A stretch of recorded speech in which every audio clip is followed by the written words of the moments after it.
ready, Jerry? I'm ready. Just want to make sure you're ready, brother. Show me the money. Oh, you didn't know? Every day I'm hustling. Every day I'm hustling. Every day I'm hustling.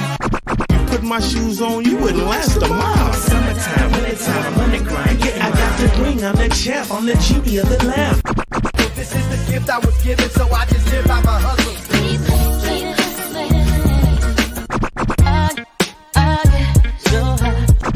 If I can't do it, homie, it can't be done. VIP me put in my pocket, it don't make sense, but don't make a profit. So I hustle, ladies and homies, make money, money. Cold out here for a pill. Really tryna get this money for the real. I want to find a thing to save my life, so I hustle. It ain't over for me, no, it ain't over for me. Here comes the money. Here we go, money talk. Here comes the money. Show me the money! Okay, let's go smoke that joint. What up, Rob, what up, bro? Packing up a bowl here. And Jamie said, what's that troll's name? I'll fuck with them. Oh, nice. Let me see. Yeah, what the hell's this asshole's name? Did I delete him? I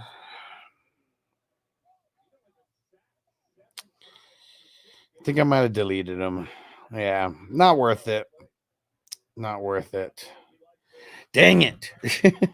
And now there's a few people who are messaging me like on, and they're like, did the board fill? I'm like, fuck, I can't message you. Damn it. So now I got to tag him and hopefully he sees it.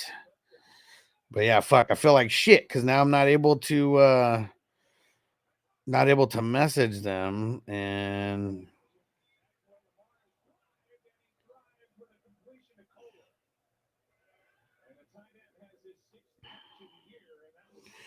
all right, there we go.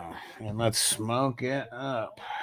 I've not smoked a lot today. It's been a crazy day, and it's weird because normally at around 4:30, 4:45, I would be doing something very specific for Monday Night Football, getting ready, a lot of things, but I was actually just watching a podcast, one that I watch a lot. It was premiering, and going to be very interesting. I think an opportunity might literally come from me watching this podcast during like it was a live premiere.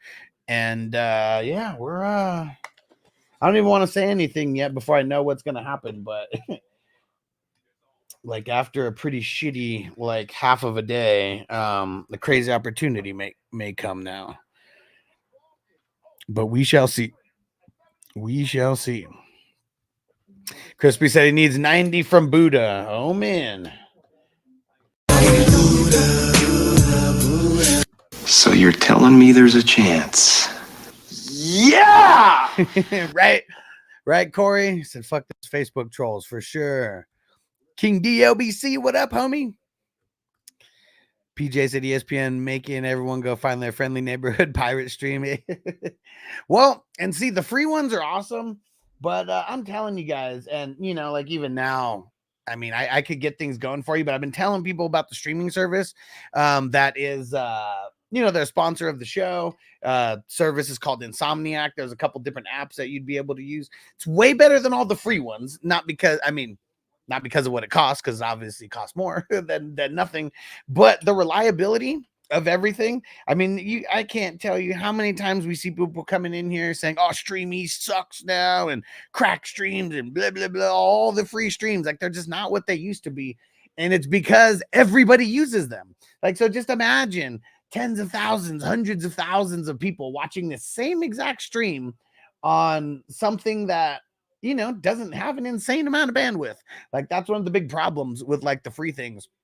And with this, I mean, yeah, you have to pay for it, but it's way more exclusive. I mean, there's probably thousands of people, watching this versus hundreds of thousands. Because, yeah, come on, something like Stream East or the crack streams and all that, like everybody knows about that shit.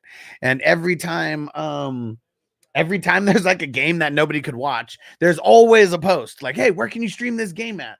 And then And then we got, you know, like 50 people saying crack stream, stream east, all that. But those ones suck. Giant says it's kind of hard out here for a commish when everybody in the league want a bish. Throwing trauma because their teams are whack as shit. They're going to trade all their future picks away and quit. That's fucking hilarious.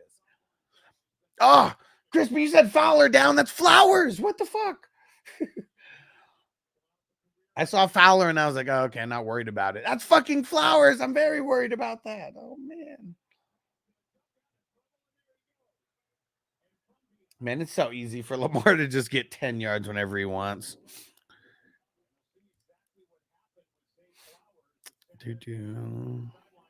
That's just funny.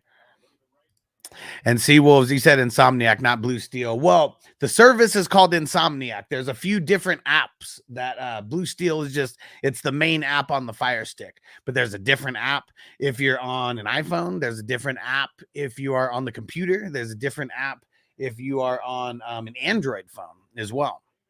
So yeah, the service is Insomniac, but there's different apps within the service. No way. Ankle? I mean, it's no good, but it also, hopefully it's just not bad. Hopefully it's just a tape job. Hopefully it's just a tape job. Fuck. No, it's not. He looks like he's about to cry on the sideline. You got to be in some pain. You got to be in some pain. And Andre, what up, bro? What's going down? So was Baker a good option to start? Yeah, for sure. Oh, shit. Oh, shit. All of a sudden, Andrews wants to come to play, huh? All of a fucking sudden, dude. Andre said, is he back? I don't know. Maybe he was just hurt in the beginning of the year. Maybe he's such an afterthought to defenses that I don't know. Maybe they're just leaving him wide open. Zaire said 8.69. 69, dudes. He was wide open, man. I mean, just how is he that wide open in the middle of the field? I don't know. And Giants, well, cheers to my best ball, Andrews. I mean, that's the only place that I know. Well, I don't even think I drafted him in any best balls, but if you drafted him in best ball, you might be starting him there. Might be. Toker when he's going off because I dropped his ass, dude. Been dropped by so many people. James, I remember the Andrews car accident in August. Yeah. Took him a minute to recover. Yeah. Oh, man. Crispy said, I need a Lamar TD. Need more. We need more. That's for sure. That is for sure. Doug, nothing on the menu right now. And dude, is everything good with the stream? I'm getting like it's showing me that my internet's a little spotty. I'm gonna do a clean my Mac real quick. Get this going in the background.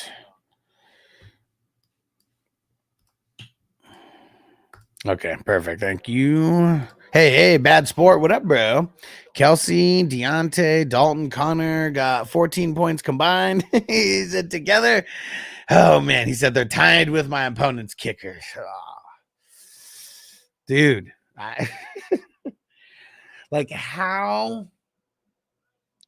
Carolina's really bad. Like, they are really, really bad. And this is why I didn't want, like, a bunch of them.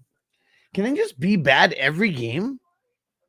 Like, just be bad every game so we could completely get you guys off of our radar and never even think about starting you again. Like, it's such bullshit, man. This was the game, too.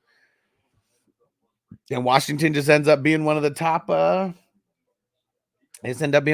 defenses on the week. I did have them on my streaming defenses. So I said tight ends are shitty. The only good ones that are doing good is Kincaid and Kraft. I mean, I don't know. I mean, Kraft's been doing good over the last couple of weeks, but that's like just recent, you know?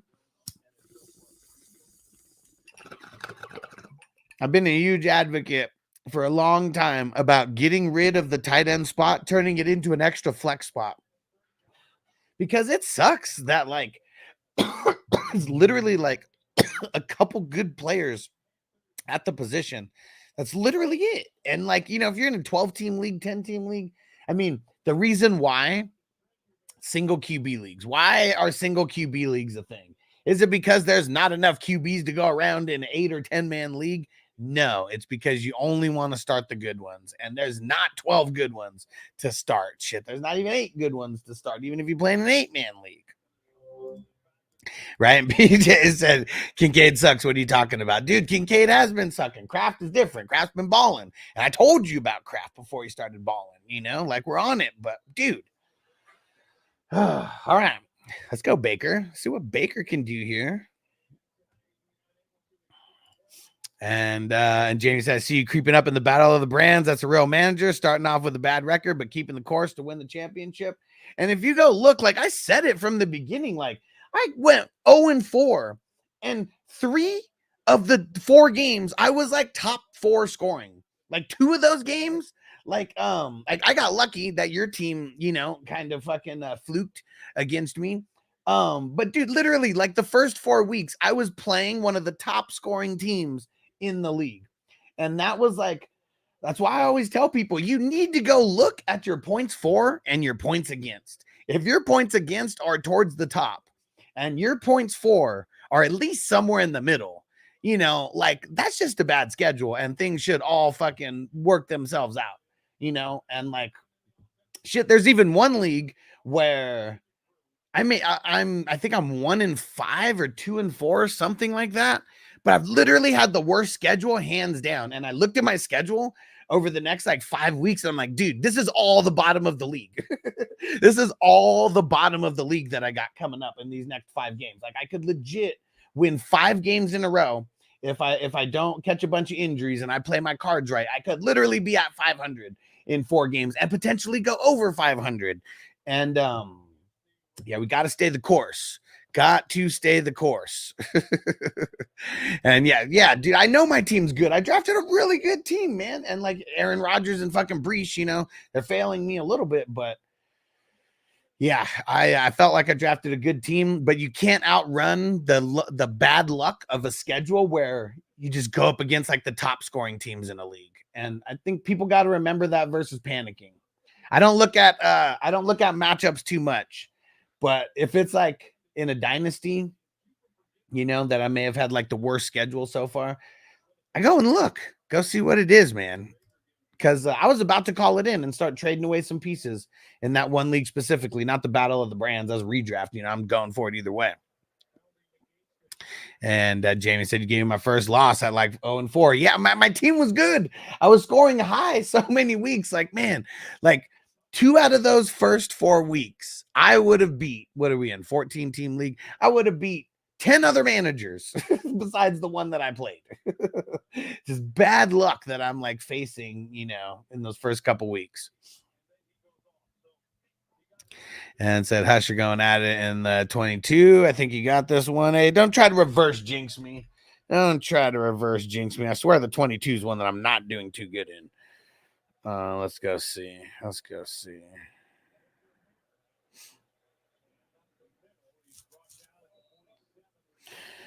Oh, man. Someone else just messaged and said, do you have the board yet? And dude, please.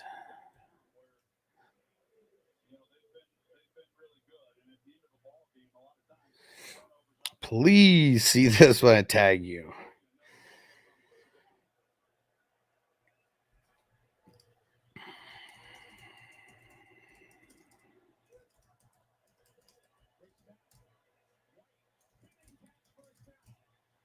And goes Rashad White.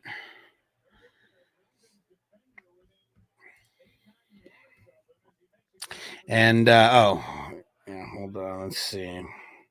I got Derrick Henry, I got Herbert, Godwin, Roquan, who already has 9 points. I mean, we're pretty even right now, but I mean, I have Herbert, you have Murray. I got Derrick Henry and Godwin, you got Palmer and Trey McBride. I mean, it's probably going to come down to the wire. I'm not super. I mean, it still has you projected as going to win, but yeah, it is. I don't know. We'll see what happens. We'll see what happens. And this one, yeah, what am I in the? Yeah, see, and even in that one, my team's 2-4, and yeah, points against first. People have no idea the struggles sometimes. It's hard out here for a commish.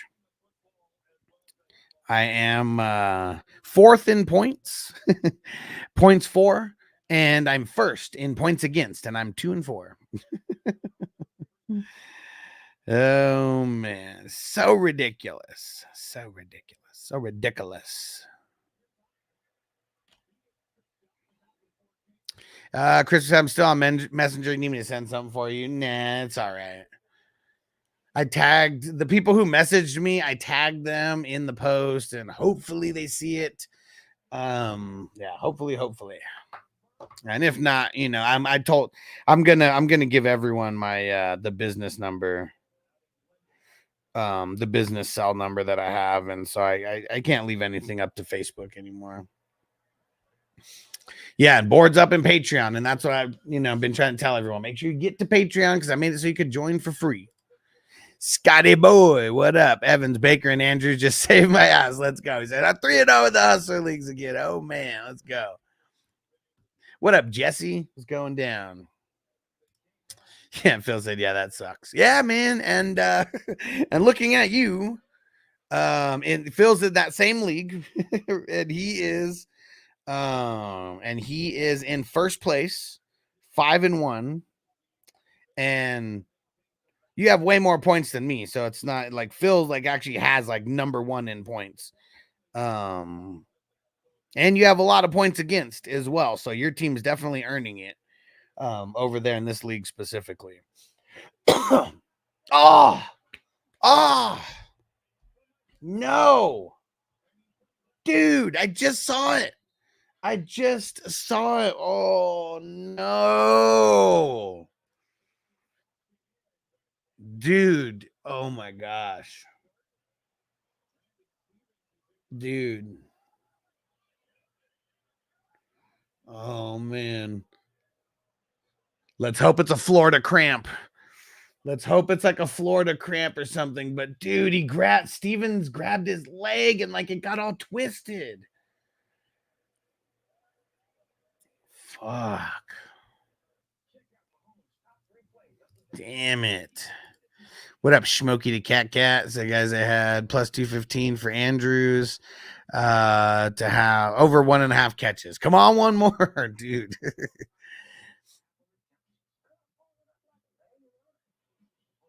No way. Johnny said watching the Manning cast, and they're like, please let it be a cramp. Dude, see, like these guys, I know that they watch, like they're secretly watching this stream right now. And yeah, if you guys didn't know, this is how they got so cool, is because they watch guys like me keep their ears to the streets. And like, have you guys ever had a cramp like that just came up like out of nowhere like that? It's like the craziest fucking pain to where like you are like, and like anytime you move, it's just like tightens up like fucking insane. And right, PJ says squirming like he caught a bullet in the bubble goose. You ain't playing, you ain't lying. Caught a bullet in his bubble goose. He caught a bullet in his bubble goose. You can be at the party getting loose, but you can catch a bullet in your goose. And Phil said that shit hurts so bad. Fuck yeah, dude. And like, yeah, it's not like it'll be there forever. And if you know some of the old like wives' tales on it, like you can get rid of it a little faster.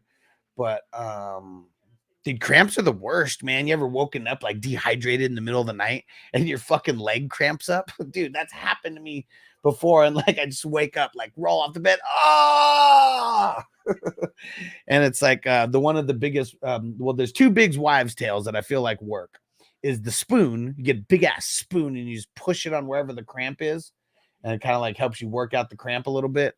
And then the other one's like eating a banana. Eating a banana like helps calm down a fucking cramp. The muscle spasm. Let's see this again on the replay.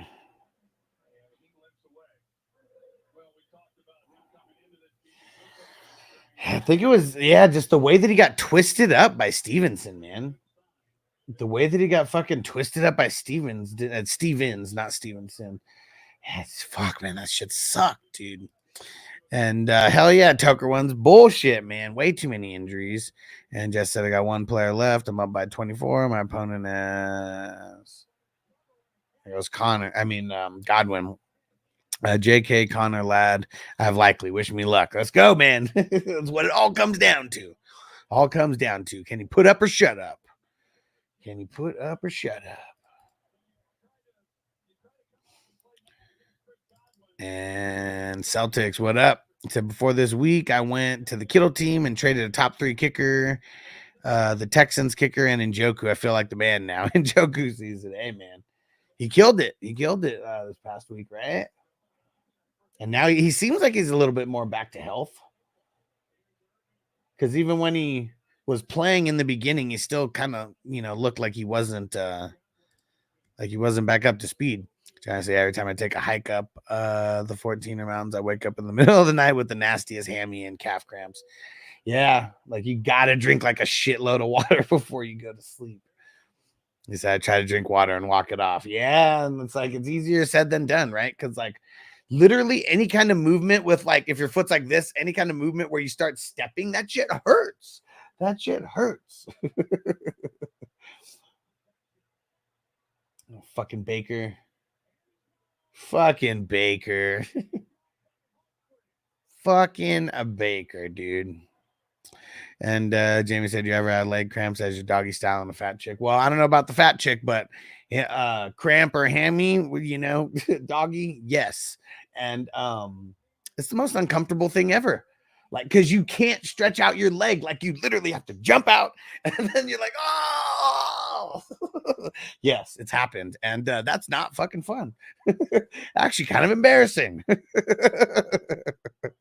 Like, we didn't do our stretches before this. And Chris says, my fault. I played Flowers over Evans. Now they're both. Oh, it was you, Crispy. Godwin's terror continues, man. Wow, yeah, man. Godwin's been killing it this year. One of my favorite later draft picks in this year was Godwin because we were able to get him so late, like he was some scrub or something. Like, remember how many people like just picked like I don't know Deontay Johnson over Godwin? Like, I know people hated Deontay Johnson, but he was getting drafted before Godwin a lot. Big Mac Brad, what up? Ricky Purcell worth a pickup in a 12-teamer. Yeah, but it's like, he's not worth a play like yet. Would I pick him up? Yeah, but like he just played his first game. I don't even know what the stats were on it. There's always a little bit of time where it takes the QB and the wide receivers to adjust. And so no matter what, I feel like he's more of a stash than anything. So if you got room to house a stash, I'm good with it. I'm good with it.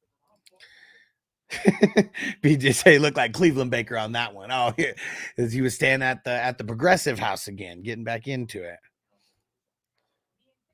It's more like the Baker, I know. Josh said pickle and mustard stops cramps within minutes. What? So pickle juice, I guess I have heard that, but how mustard? You know what? Like, I hate mustard. Like, for real, I despise mustard. But if you ever get a burn on your hand, I know that mustard helps that shit out. I have no fucking idea why.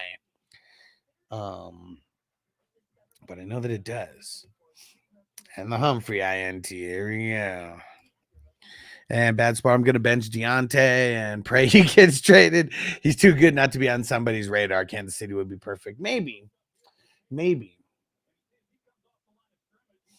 I think they paid him too much as well. I don't think people want to, like, pay him.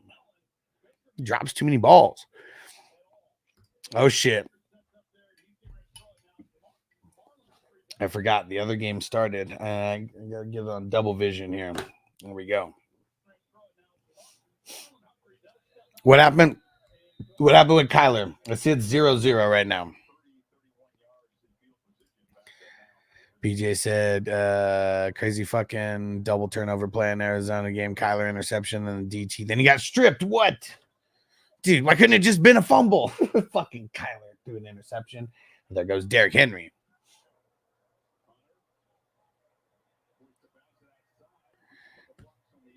And Jamie said Connor in the seventh all day over Deontay, but if Godwin got sniped, I'd pivot to Deontay. I feel it, man. I don't have Deontay anywhere, man. I hate that motherfucker. Hate him. He's a motherfucking bum. Because I'm too old to waste my time trying to train a no-good loser like you bum. Jamie said I hate mustard too, but mustard powder is great for crock pot flavor. Okay. Well, see, like that's the thing. Is like onions. I'm not really a fan of onions either. Oh, Bateman, what? All of a sudden, Bateman. And yeah, see, just like onions, though, Jamie, I'll say, because like I'm okay, like eat, like it's not the onion flavor, it's the actual onion texture and all that, and then probably the flavor after like biting into it and shit. But like yeah, like I'll put like little garlic and onion powder like on fucking steaks and like shit like that, but I just hate onions themselves. And Andre said, looking back, like why the hell was Godwin falling so late? It really made no sense. Like there was like, I think legit it was the dynasty crowd that carried over to redraft, and him just being old, I feel like was the reason why, because no logic behind it. Like you're going with Baker, who already had a decent season with him the year before. They said that he's going back to play a bunch of snaps in the slot, which was like, that's when he was the guy that we like really loved in fantasy football. And so, yeah, it made, there was zero rhyme or reason other than him just being old. Like, cause I don't think anybody could ever tell me a reason like why they hated Godwin. Like, oh, Mike Evans is there. Like, dude, they've been together for like 10 years, it seems like. And they both done good. There was a year where they were like number 1 and number 3. And I know that was Jameis's 5,000-yard season, but it doesn't matter. Like, they proved that they're both good enough to where if the quarterback can spread the ball even a tiny little bit, they're both going to eat. Let's get it, Moneyline Mills. So let's cash the Ravens flock. Let's get it. Flappo said, wish me luck. I have Connors and Flowers, 2-point lead versus Lamar and the Tampa Bay kicker. Well, Godspeed, sir. Let's go. Chris said, would you trade Bijan for Kamara? Nah, probably not. I don't like trading running back for running back. I mean, if you go in and like analyze all the schedules and things like that, and you're like, dude, like Kamara's schedule is like best in the league and like Bijan's is not, and like I like this playoff schedule more and all that, but outside of that, you're really just trading a starter for a starter, and so it doesn't really matter how good or bad the other one's doing if they're both scoring in similar damn, that was too easy for Lamar. Was that, did you get holding or something on that? Oh, yeah, holding on that. Even better. Now we got a touchdown pass to Hill. Let's go. I had to start Hill in the league where I have like nobody. Yep, I'm with you, Johnny. I barely just saw it like right now, and now they're going through the whole flag and all that shit. Toker 1J, what channel is the other game on? It's ESPN Plus. So yeah, like I mean, I'm watching it on the streaming service that I've been telling you guys about, and I have it on split screen like right now. So I'm literally watching both games, and I can toggle back and forth on which one I want to like listen to the audio on.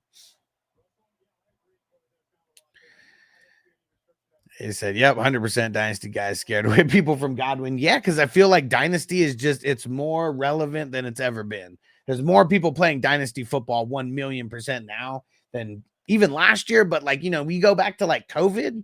Like I barely started playing Dynasty like in COVID, Damn, Justice Hill worked for that one.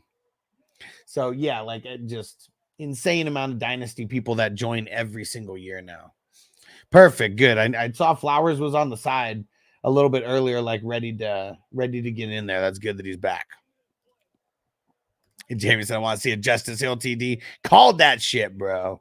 Called that shit. Good shit, man.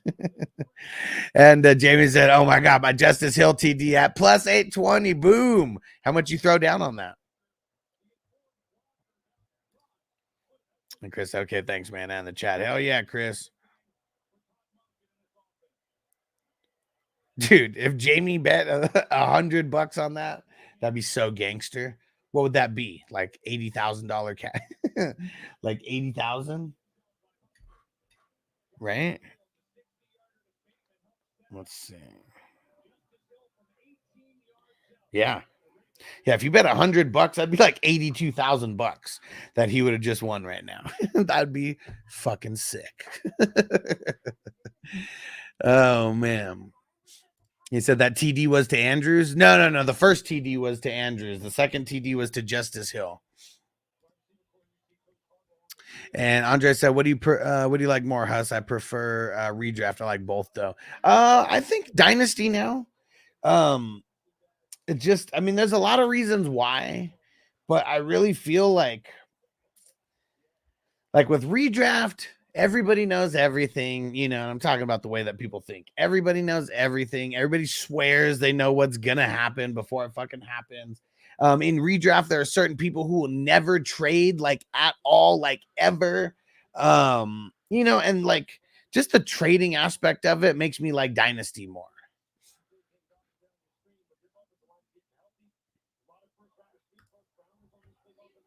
Oh yeah. I forgot. It's not. Yeah. I forgot because everything's based on you betting. I forgot everything's based off you betting $100.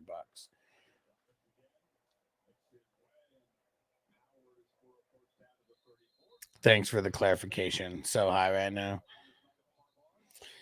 And Dynasty's great because you can grow your baby and come to love it. Yeah, and like one of the reasons why like keeper leagues, I've never liked keeper leagues is I don't like the fact of one person keeping like the best person, you know, whoever that is. But in Dynasty though, I've realized, especially if you have like a deeper roster, like even a couple injuries could change the outcome of anybody's team for the season. Anybody's team on the season. And Jamie said it was only 425. Oh, okay, only 425. Okay. But either way, good shit though. Good shit. He said Hill did score. My Yahoo league is lagging. Yep, it was Hill. Yes, sir. Andrews was the first one. And he worked for it too. Like it was a big catch, run after the catch.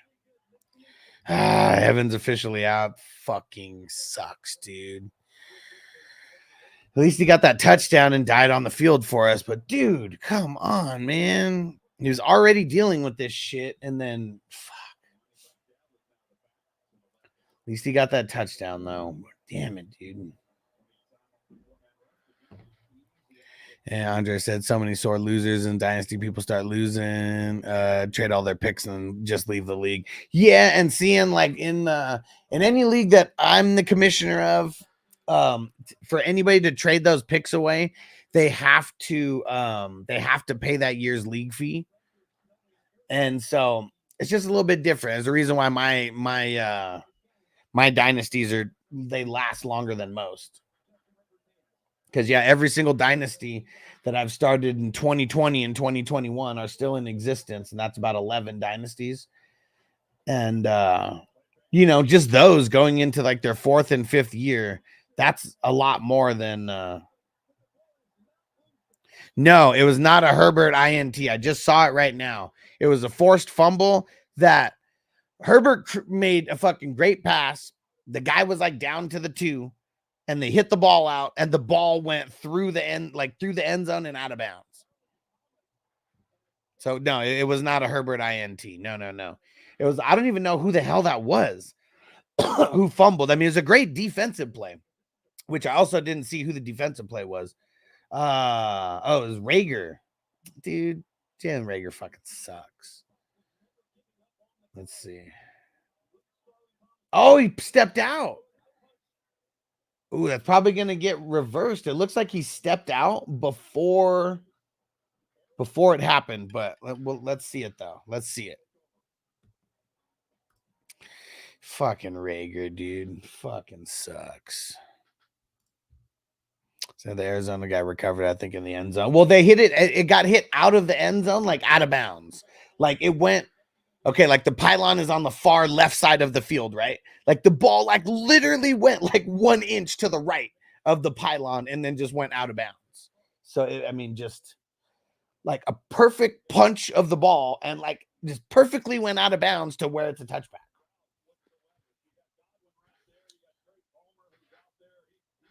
Man, we need some Van Noy sacks on Baker. Something. Giants at all 3 running backs on Tampa Bay looking good. Yeah, dude, it's gonna be a shit show for like fantasy football wise. Like if like they're all being deployed like this. I mean, if they can all do decent and all hold like some kind of flex value, like no one's gonna care. But if it just goes in waves of them legit riding the hot hand, and that changes all the time, it is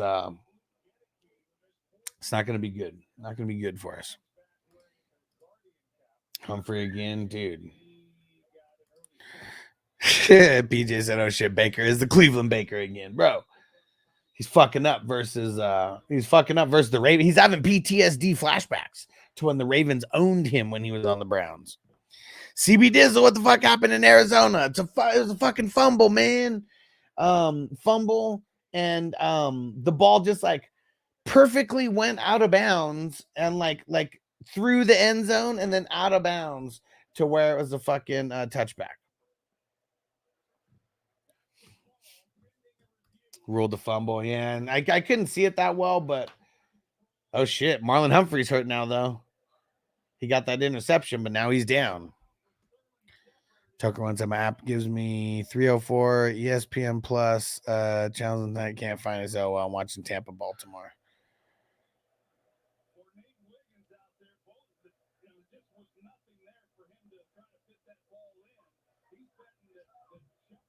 Yeah, what I do, if I can't find it, I just always go. I mean, I'm sure all of these work very similar. There should be an all category. I go to the all category and then just search the team's name. Okay. Oh, man. That's so close. That's so close. I'm watching the replay. They like zoomed in on his foot. Like that is so fucking close. Yeah, Phil Kyler's been sucking. Fuck yeah, he has.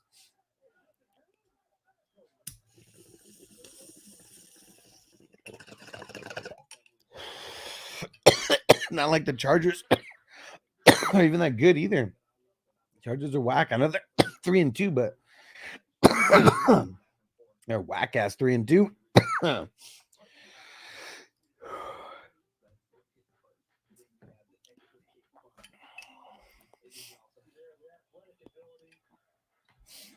it was like they caught some people off guard with certain things, and it's like, I don't know. It's like Trey McBride's not bullying people like he was. Even like Michael Wilson and what the fuck's the other guy's name? Greg Dortch. Like, I don't know. Like they go in spurts for sure.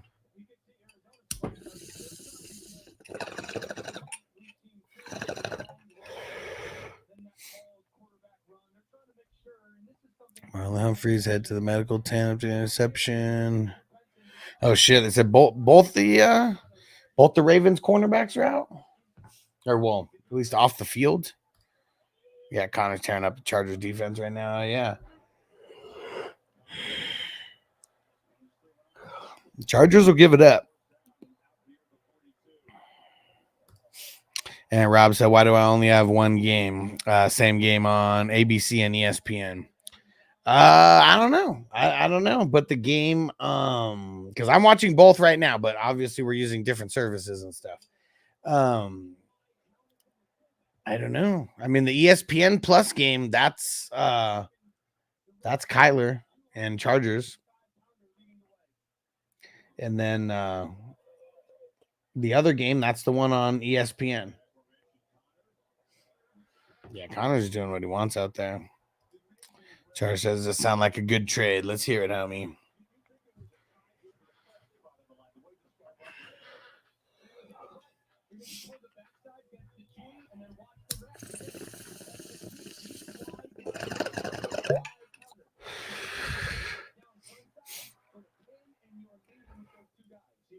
Andre said both games on ESPN Plus. So they are. Okay.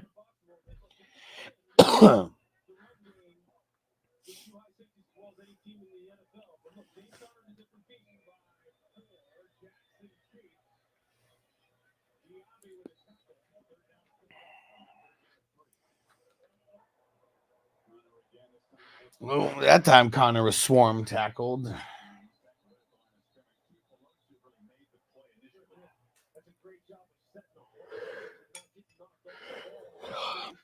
Fucking Baker, man. I wonder if he's trying to do his best Jameis Winston impression right here. You know, let the other team get in front of you, throw a couple greasy picks, and then just come out and throw for like 300 yards. Could happen, man.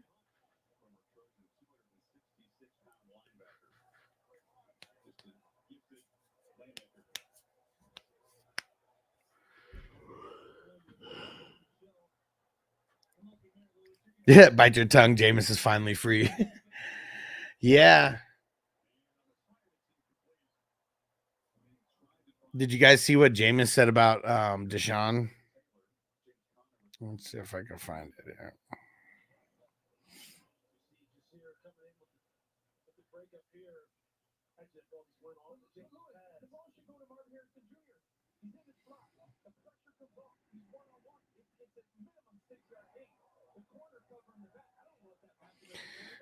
Hold on, let me see.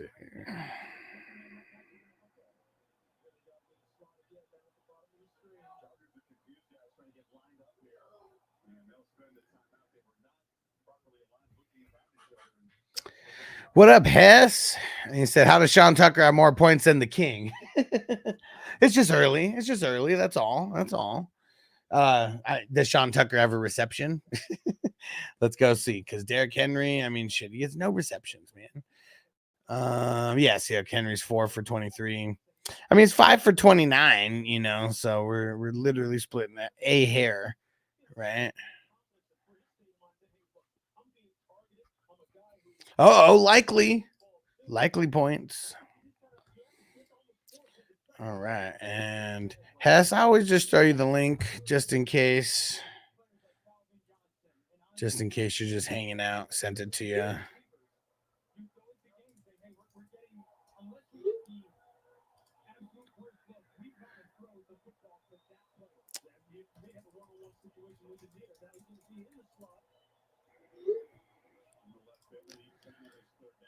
And PJ Cleveland would have what if they weren't so stupid to pay Dorian Chumps Smith.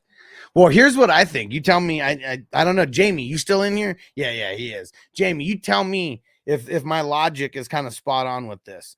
I said that I thought that the reason, and this is before Deshaun got hurt.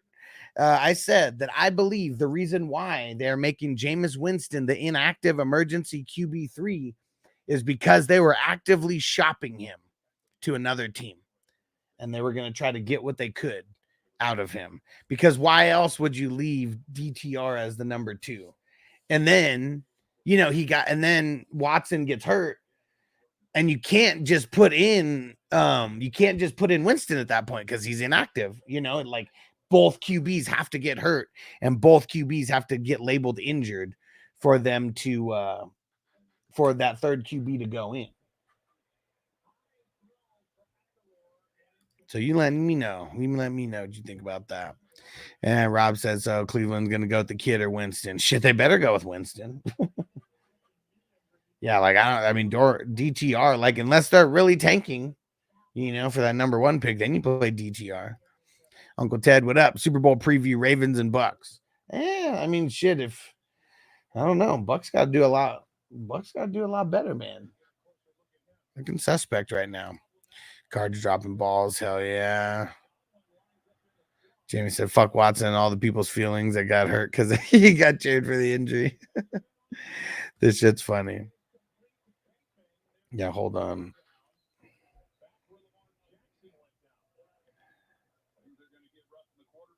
Yeah, I'm going to show you guys Jameis right now and what he said.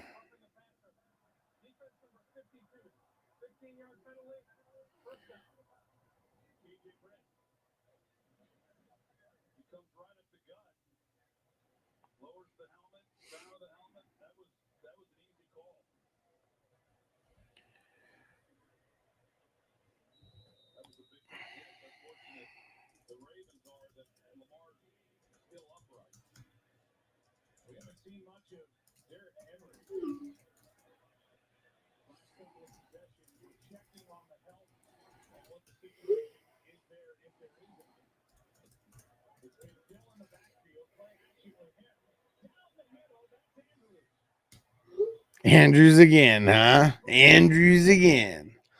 And Big said Antoine Winfield's a beast. IDP life. Hell yeah, bro. All right, hold on. I'm trying to.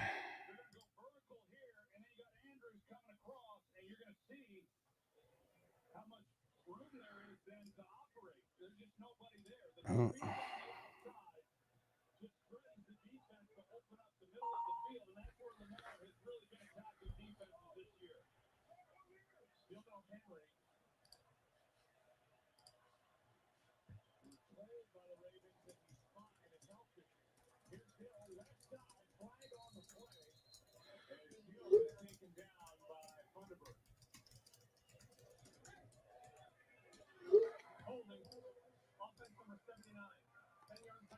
Yeah, look at what Jameis said. He was feeling some kind of way. That I had a chance to serve Deshaun, but I am very upset with the reaction to a man that has had the world against him for the past 4 years, and he put his body and life on the line for this city. Put his body and life on the line for this city.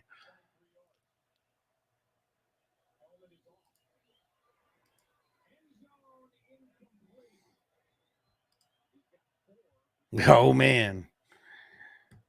Was there some college stuff about that, Jamie? I mean, I know about the crab legs and stuff, but I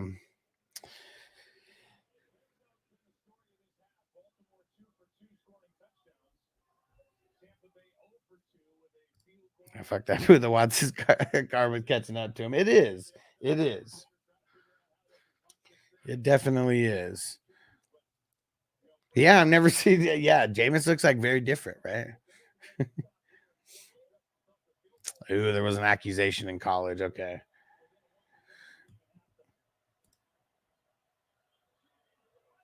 Uncle Ted said Owen sounds like the guy who hits on the dish. Oh man.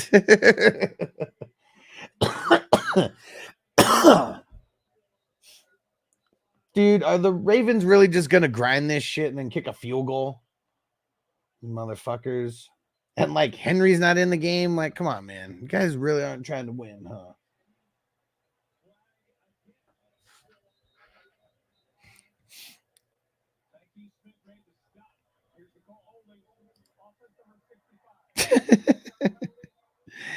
Oh man, Bake said Jameson, you shut the fuck up and be grateful for not working at Burger King after the crappy displays on the field. Jameis has not been horrible since he got the LASIK surgery, okay? Even when he was there with New Orleans, he was a better QB at that point than Drew Brees. Because when Drew Brees got hurt in that playoff game or whatever it was, something like that. Maybe it wasn't a playoff game, maybe it was end of season or something. He came in slanging.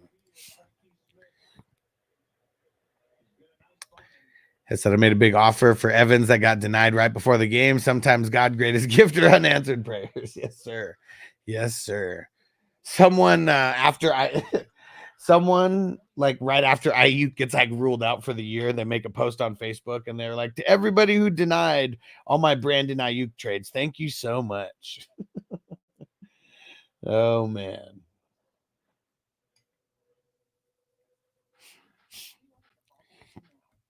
PJ said, Huss, I really deserve more props for the Dorian Chump Smith. I'm hurt. Wait. Oh man. What's his what the fuck is it? Damn it. I'm like, why am I spacing on his name? Because now I'm just thinking Dorian Chump Smith. I can't even think of his name. Robertson, right? He said he had his body on the table, more like it. Wait, which one? Which drop has? Play the drop one time. Dang it, which one? I'm so high right now. Palmer got a catch.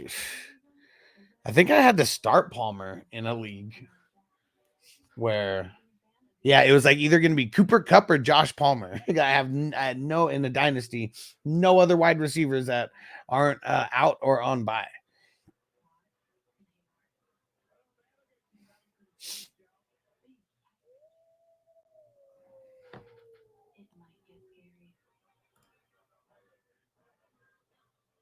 Who's out there making plays? Dobbins, JK. I think the Will Disley. What? That Will Disley has 5 catches already? What the shit? Now I got to go check. No fucking way. I see one of them right there. You're right. You're right. Dude, is Will Disley going to finish as like fucking tight end 1 this week because of whatever reason? They're just feeding him like crazy. Oh, man, he punked Buda Baker right there. Man, put a hit out on that man. Put a hit out on that man. Don't be disrespecting fucking Buda like that. Here's how I keep talking shit about Deshaun. He's lucky the fans finally cheered for him once. Dude be sitting in jail 55 years instead of making Cleveland suck again. 55! Well, you know the reason why he's not sitting in jail. It's because what he did was morally wrong. It wasn't criminally wrong. Because pretty much every woman that he did something to got paid, right? And they try to pretend like they didn't know why they were going over to his house or wherever he was going. But come on. Jamie said Watson got off easy. I'd only say he got off easy because he got all that money. Like, I don't think he's gotten off easy. Like, we're like, I've been hated for a short time, you know, at random times in my life. I couldn't imagine being hated by like literally everybody in the world for 4 years. Like, I don't know. Like, I mean, got off easy because he didn't go to jail, but what he did wasn't a criminal offense. It was a moral offense, and what he did was wrong, and he's a scumbag, you know, for it. But if it was a criminal offense, he would have been in jail. Like, we have to be honest with that fact.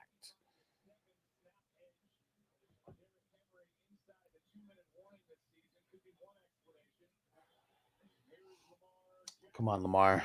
Let's go. So Watson got off easy. I see what you did there. Does that mean if you have done sexual assault charges, the average for one woman is 27 months, times that by 23? Yeah, but court of law, it's different than the court of public opinion, and it's different than what the hell is it called? Because he didn't have a criminal hearing, criminal trial. What the fuck is the other kind of trial? A civil trial? Yeah, I mean, it was a civil trial, right? Like, I mean, he lost a lot of money, but I don't know. There's a lot of people who've gotten away with a lot of sexual assaults who weren't millionaires, you know, and they actually did everything, and it wasn't just them paying someone and then, you know, going too far. But I mean, come on, anyone who says that this was not a witch hunt, it's still crazy. Like, I'm not saying that he's not a witch, because yeah, you know, he was hunted and they got him, but all this happened right after the drama with the Texans owner. Like, let's remember all of that. The timing was just way too coincidental. Way too coincidental. Outer Horizon said, Mike Evans, no, my season's over. Your season's over. Mike Evans the only person on your team? He was hurt coming into this game. Almost should have not even played like in this game because he got hurt like so quick. So yeah, man.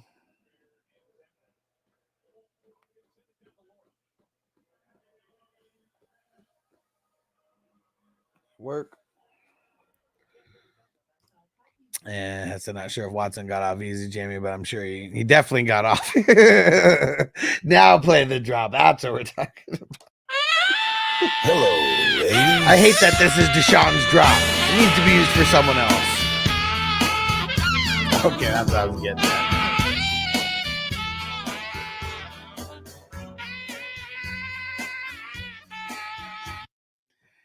Jamie said, so I'd be spending jail time, but he has some money, so he got off easy. That's what she said. But see, like, that's the thing. Like, was this like, if he was broke, would this even been happening to him? No, it wouldn't. If he didn't play for the Texans, would this have happened to him? I don't know. But all of this happened right after the drama with the owner when he said that he wanted out. I know that everybody remembers that. Hey, Astros on top. What up? What up?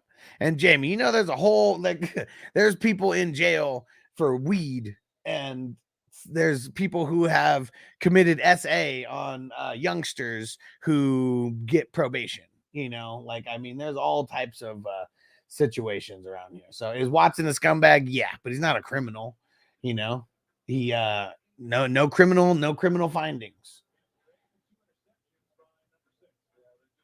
Because trust me, if there was enough criminal findings, he would have been in court because they get money off of every trial as well. Shitload of fines in addition to him going to jail would have happened. Now, if he got charged with 20 something, you know, assaults and was legal, I mean, and was and it was in a court of law where he was found guilty, that's way different than civil court. Sean Murphy bunting to the tent. Ouch. That's our number one cornerback for those who don't know for the Cardinals. And he's pretty much the reason why they let Byron Murphy go over there. PJ been to jail on weed way too many times. And Astros on top said, oh yeah, I'm glad we got rid of Deshaun Watson.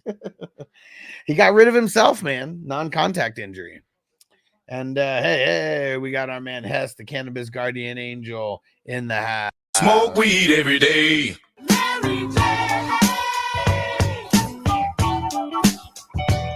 Yeah, what up? What up? What up? Yeah, we got to figure out, like, there needs to be another reason for that drop besides Deshaun Watson, because I don't really want to talk about Deshaun because we're not talking about it, and it will never be positive that we're talking about him. It was fun during the off season where we make fun of him, because that's all we're doing is like making fun of him with that drop. We may be done talking about him, period. He may be done. I mean, you get an Achilles injury. I mean, I don't know. Is the Achilles now? Well, I mean, what does it do to his contract? Nothing. I was reading 100% guaranteed. Are you sure? 100% guaranteed. They called him the craziest. I was starting to read something, then I got distracted, but something to do with his contract, but that they can get rid of him now. I don't think so. I mean, maybe they could get rid of him and it doesn't count something against the cap, or I don't know. Something like that. I'd have to go find it. Let's see. Yeah, but his was 100% guaranteed, and everyone said it was the stupidest contract in history because it was 100% guaranteed. Yeah, that doesn't make a lot of sense. And the way that they structured it was he was only on the books for like $1 million for the first year when he wasn't playing or whatever, when he was going to play just a couple games. Johnny said, Dicker the kicker. What a bum, dude. And this is the first about to be the first points of the game over there. What an ugly game. Oh, here we go. What up, Corey? Has contractual implications. Sportico. All right, let's see. Jamie said it's all talk negative about Deshaun. I'm just saying, after we get done talking about Deshaun for this week or whatever, you know, we're just, if he's irrelevant to the NFL, he's going to be irrelevant to this show. Charter said, my brother got this trade. He gives up Montgomery and receives Pollard and Lad McConkey. No, I mean, if Monty's injury was a little bit more serious, but nah, I'd say no to that. PJ said nothing unless the doctors say he never plays again, insurance would pay. Oh, maybe they pay some shady doctor. And Phil said, eat the money and move on. Well, here's the thing. If they cut him next year, he's worth $100 million on their books against the cap. So, like, yeah, could they do that? Yeah, they could, but it's like that would just fuck up like the entire team for probably 2 years. Yeah, that's Yeah, he said no. The Browns actually saved money with him on IR versus the cap 100. So if, I wonder how that would work. Like if it, like, let's say they push it off to where he doesn't get surgery for a couple months or like something like that, and then he like starts the season on the IR or something. I wonder, does that? Maybe this was our plan the whole time somehow, but. Yeah, that I never really thought about that, Jamie, where if he was on IR to start the season, because if you're on the team, game check, that first game check, that pretty much makes the entire season. If you're on IR, things get different. But his, I know, is 100% guaranteed. So really, it would just be shit against the cap, I'm assuming. Yeah, I can't even understand this now. I'm reading again. Connor, then Dicker. That's what she said. Hey, yo. Jamie said maybe Watson's injury is fake because of NFL life. I mean, maybe it was in the script for him to go down. But when you look at the replay though, and you kind of see that shit pop, like, I don't know, like maybe they had someone who, like a Hollywood makeup like type of person. They're good at like, I don't know, like makeup, something. I have no fucking idea. But it looked like it looked like that shit popped. See it like snap. He said, "I hope we never use that fucktard again in the NFL." I mean, at this point, like, like it's not going to be the Texans who want him. Like, who would really like want him at this point with all the baggage? Nobody, right? No. The only reason Kareem Hunt have to want to come back too. I mean, not too many people, right? I mean, look. I mean, we have Kirk Cousins. Came back from Achilles. Well, what I was gonna say is the Achilles the new Achilles the new ACL, because they've done this procedure so much, and now they have that specialist who's just like a fucking G. Like he brought back Cam Akers, Aaron Rodgers. Well, actually those two. Kirk Cousins. Is he running to that doctor right now, or is he like, you know what? I'm out. Well, see, that's like kind of like what I was thinking. Like, is this now? Is it on the Browns, to a certain point to be like, we're going to get you the surgery today? Or is it like, we have to do some extensive tests on all this, and we got to look at this and look at this, and the swelling needs to go down, and that might take 3 months or whatever. And then he finally gets the surgery. Then it still takes him, about a year. So it's like he doesn't even play next year. Like, because of that. And then is he owed that 100 on he's still going to get that money, but is he owed that money on the cap? That would be like my He'll question. probably be the longest guy on an active squad, and getting paid and just not playing. Well, team after team after team is not playing. You know what? I mean, 250 million's a lot, but if we're going to talk about the amount of years that you get paid by a team when you're not active, Bobby Bonilla is gonna give cheers to him and everybody else.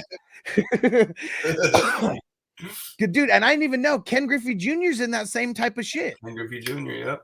Yeah, I mean he's got a lot of years to go before he catches up to Bobby. But that's what's crazy is like some of these MLB contracts are so much like, you know what? We'll pay you out $1 million for the next 50 years.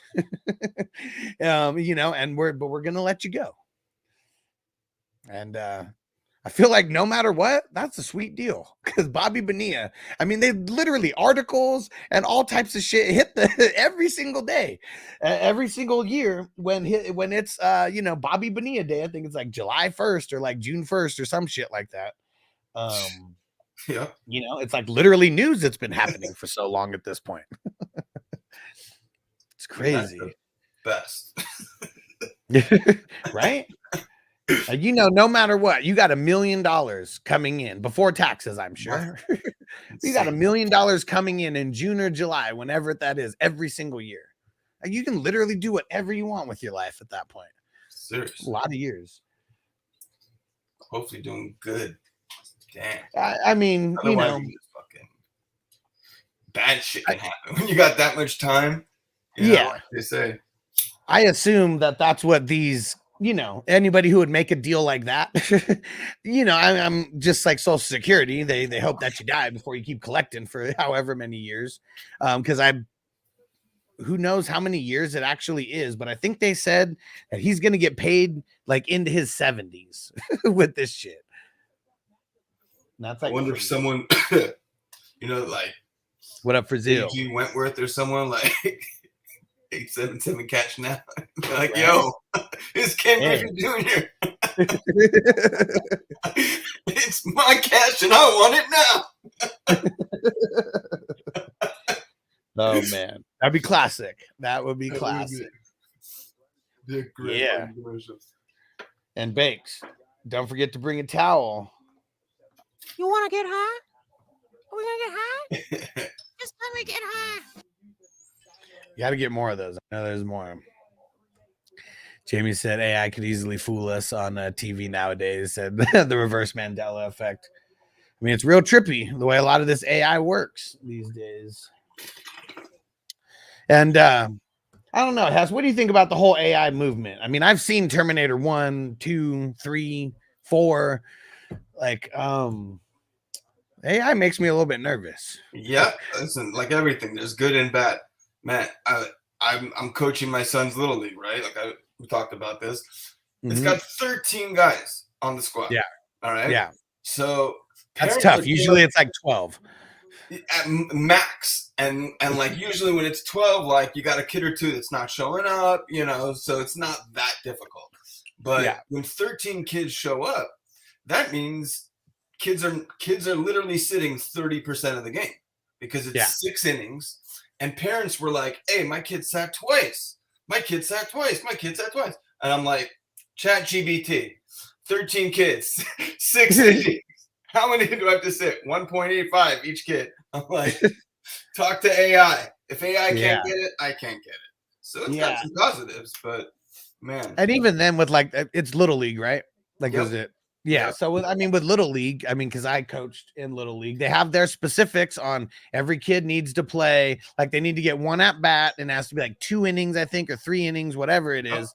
And, only a certain amount of pitches can happen from each pitcher. And like, there's so many rules that I don't think people realize. And it's rules to keep it fair.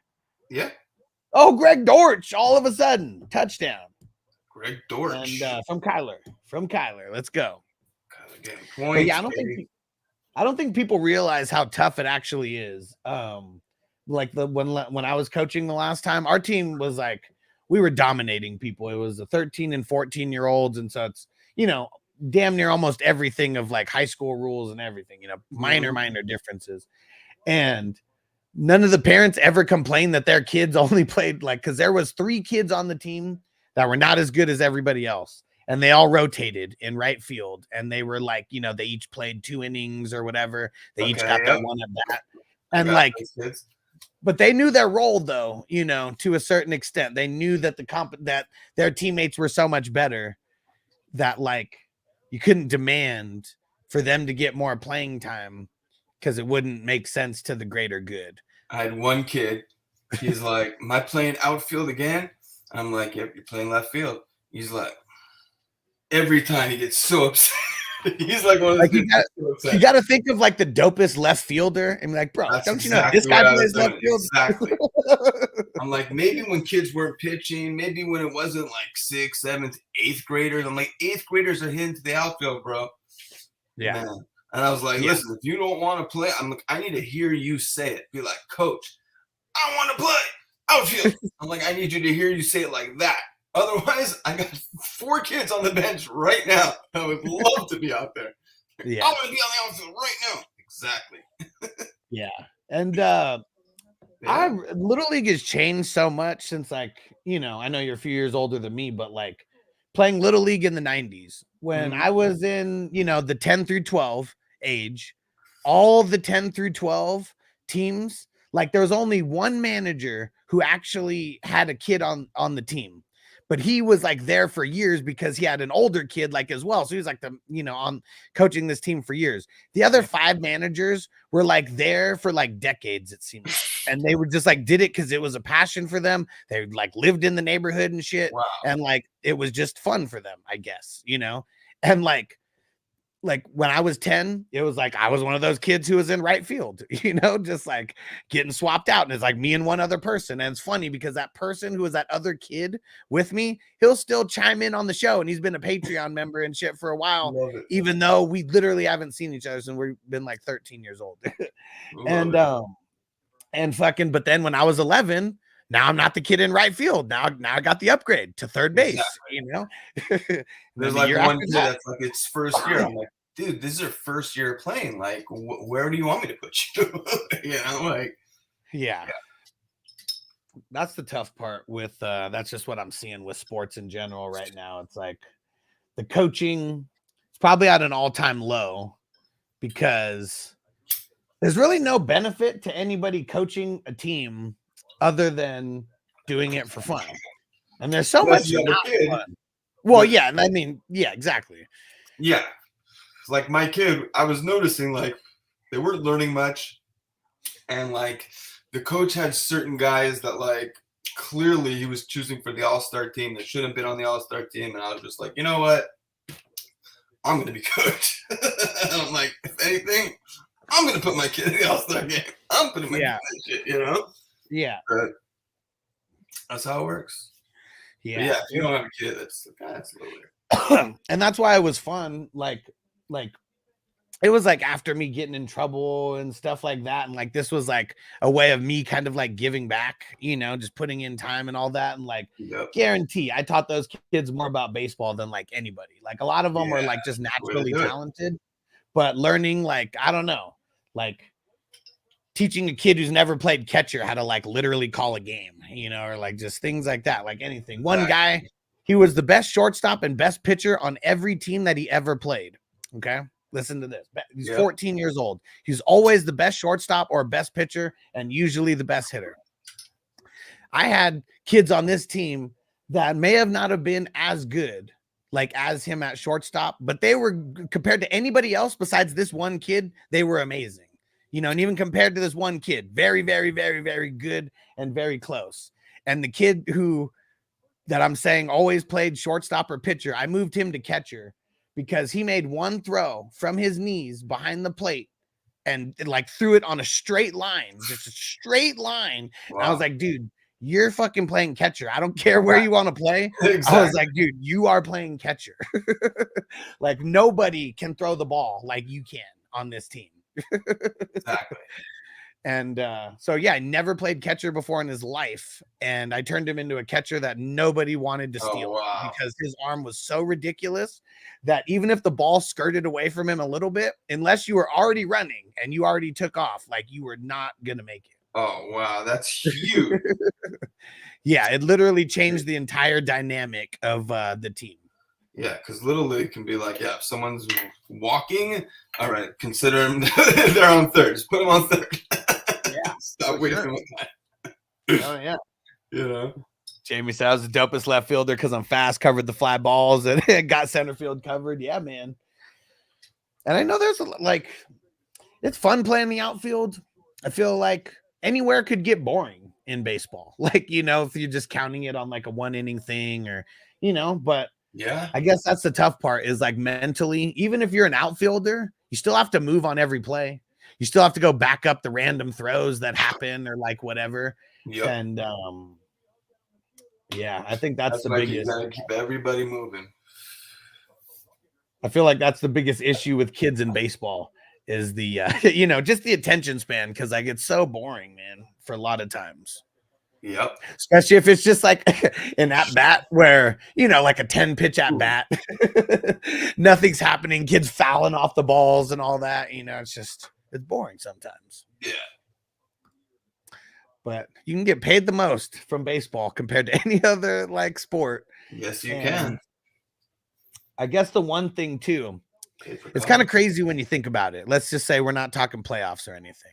NFL, 17 games. That's it, 17 games. But that's like 17 car crashes times 5 because you're getting in at least 5 car crashes. That's without playoffs. Yeah, without playoffs into the mix. Be crazy. Yeah. Basketball, 82 games. San Francisco. Yeah. Baseball, basketball, 82 games which, you know, I mean, nowhere near like the physicality of fucking. Now you're also talking football. about traveling more often, which is not back-to-back easy. games. Yep. Now 1 game a week, 3 to 4 games a week sometimes, maybe not you easy know, on 2 the or 3 body on at a all. light week. Yep. And then baseball literally every day for like 3/4 of the year. And about half of the year, I'm you know, pretty much. But even in the playoffs, they give these guys like a day. That's it. West Coast. Next day, East Coast. 3 games, 2 games. It's crazy. Yeah, it's crazy. How's your body feel if you're taking multiple trips around the country within a few days span? It's tough, and I'm telling you, it doesn't matter what row you're sitting in. It's tough. It's tough. It's just your body going into like different time zones like that, and just like it's tough. Unless you're like taking something, I guess maybe they're taking something to go to sleep. I don't know, but hopefully edibles. Yeah, exactly. Yeah, that's why we got the cheat code. 30 milligrams tonight. I gotta go to bed. Right? Jamie said, Will Disley 5 for 5 and for 55. Dude, all of a sudden, man, we were talking about Will Disley this week, and I was like, man, he fucking sucks, man. The Chargers just like never throw to the tight ends, and it's so fucking fluky, and they only like Parham, and that was it. And then like everybody gets hurt. He's kind of like one of the only guys out there. What? Hill with 1853 right now. Johnny said 100 milligrams of edibles. Yeah, I'll have you sleeping. And I smoke so much weed that it doesn't matter like what kind of flight I get on. Like I get my parents, they trained me from when I was young. You know, if we're going on a car trip, like if you fall asleep, we get there faster. So like it's just like in my brain and DNA. Like I can just fall asleep on any plane ride. Doesn't even matter if it's for the quick 30 minutes, 3 hours, doesn't matter. Can sleep the whole way somehow. Mr. Wumbo, I remember getting in trouble for stealing bases at the age that no one was paying attention after the play to the pitch. Sometimes the pitcher would just look in the stands, fix their shoes, right? Like, exactly. It's so easy for a kid to get distracted for like 5 seconds. And nowadays, it's like, it's like the coolest thing, like on a walk, just to keep going. Yeah. You know? Yeah. Because if no one's on second, everyone's going to start panicking. Oh, shit. And, like, exactly. And then you got to wait for the kid to get there. And then the kid who's running there is already panicking. Yep. Exactly. And then you have to have a perfect throw more often than not. Crazy. And PJ says Dort's taking all of Wilson's snaps. Is Wilson not out there at all? I thought that was just a fluky catch. And he was just like in the flats where like nobody kind of was. Mr. Rumbo, they said it was teaching bad habits. I'm like, bro, I'm not going to the MLB. Right? He's got nothing right now. So could be. Jamie said I had Marcus Mariota starting in a 32-team league. Damn. Did you? So that means there was literally nobody there. Wow. Nobody for him to play. Jamie, that's amazing. You got to get into our 32-team league next year, Jamie. Super fucking dope. Nine spots total, 5 offense, 4 IDP. Pretty much 1 at each position except the flex. There's 2 offensive flexes. And it's a super flex. It's not a QB spot. It's a super flex spot. And we have the rule that you can only roster 1 QB at a time. That's it. You can only have 1 QB on your roster. So even if you get a hurt QB, you have to decide, you want to keep them on your IR or do you want to drop them for another QB? So there's still a lot of random guys who are out there at the QB spot. But I got Aaron Rodgers, so I'm hoping he just gets his shit together. I got Aaron Rodgers and Devontae Adams and Derrick Henry. Those are my first 3 picks. They got to get their fucking shit together. Keep me winning. Oh. Zay Jones back this week. Zay Jones is stealing the snaps from Wilson. Hold on. That's right. That's right. Let's see. What number is he? Okay, I thought he was number 14. He's on the field right now. I know I've seen him on the field. He hasn't run 0 snaps. All right, let's go see. Let's go see Jamie's roster here. Marcus Mariota, Najee, Greg Dortch, Brian Thomas, Will Disley. Dude, you guys have a tight end spot in a 32-team league? Bro. Like whoever has and that's crazy that you have Will Disley. And whoever even has a halfway decent tight end is already at an advantage there. That's crazy.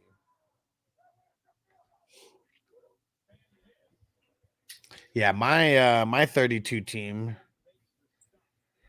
roster. Let me see. Who do I got here?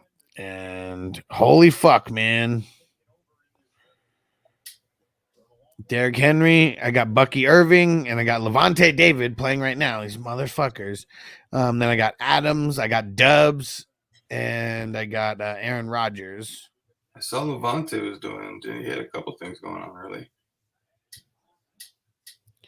I totally fucked up and cut bait on my defensive lineman too early, and now I'm having defensive lineman woes.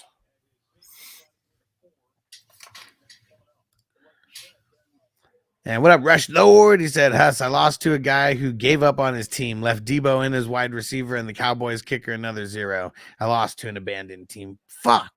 Who'd you have? Who'd you have that got hurt on your squad?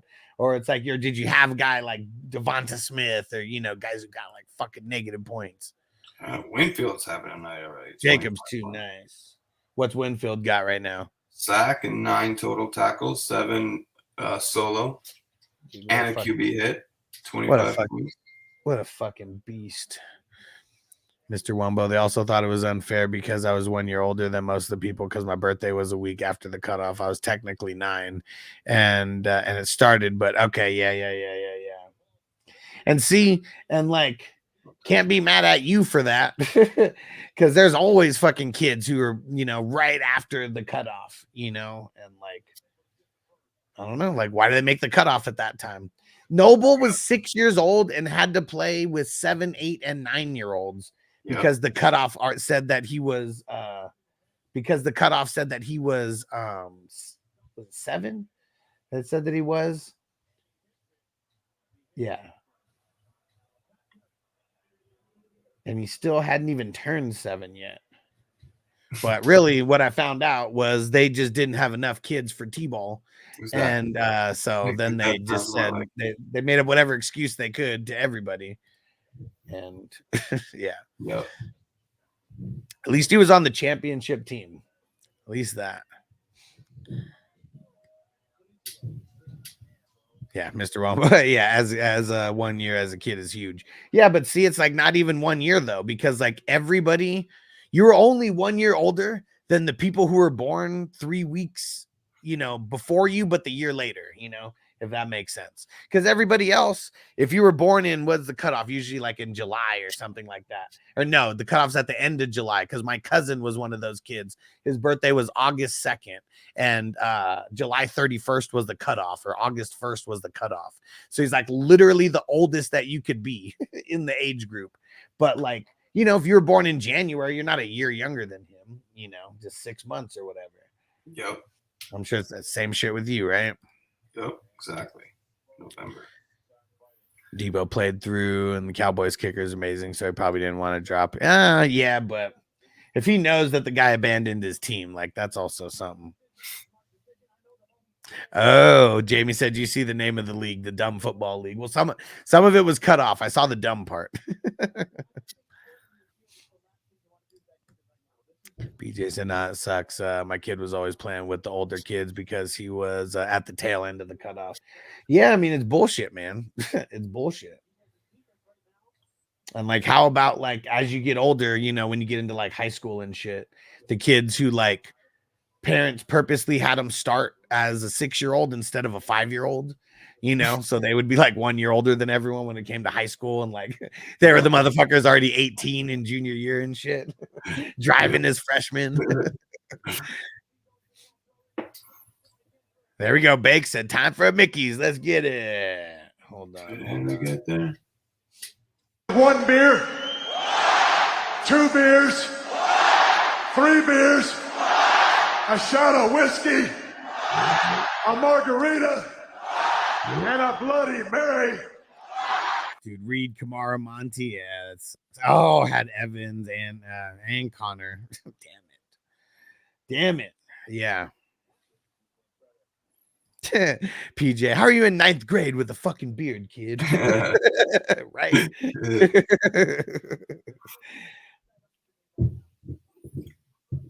Card. Mr. Wombo said it's awesome seeing some of the giant kids playing football, a bunch of 50-pound babies, and then somehow a 120-pound monster.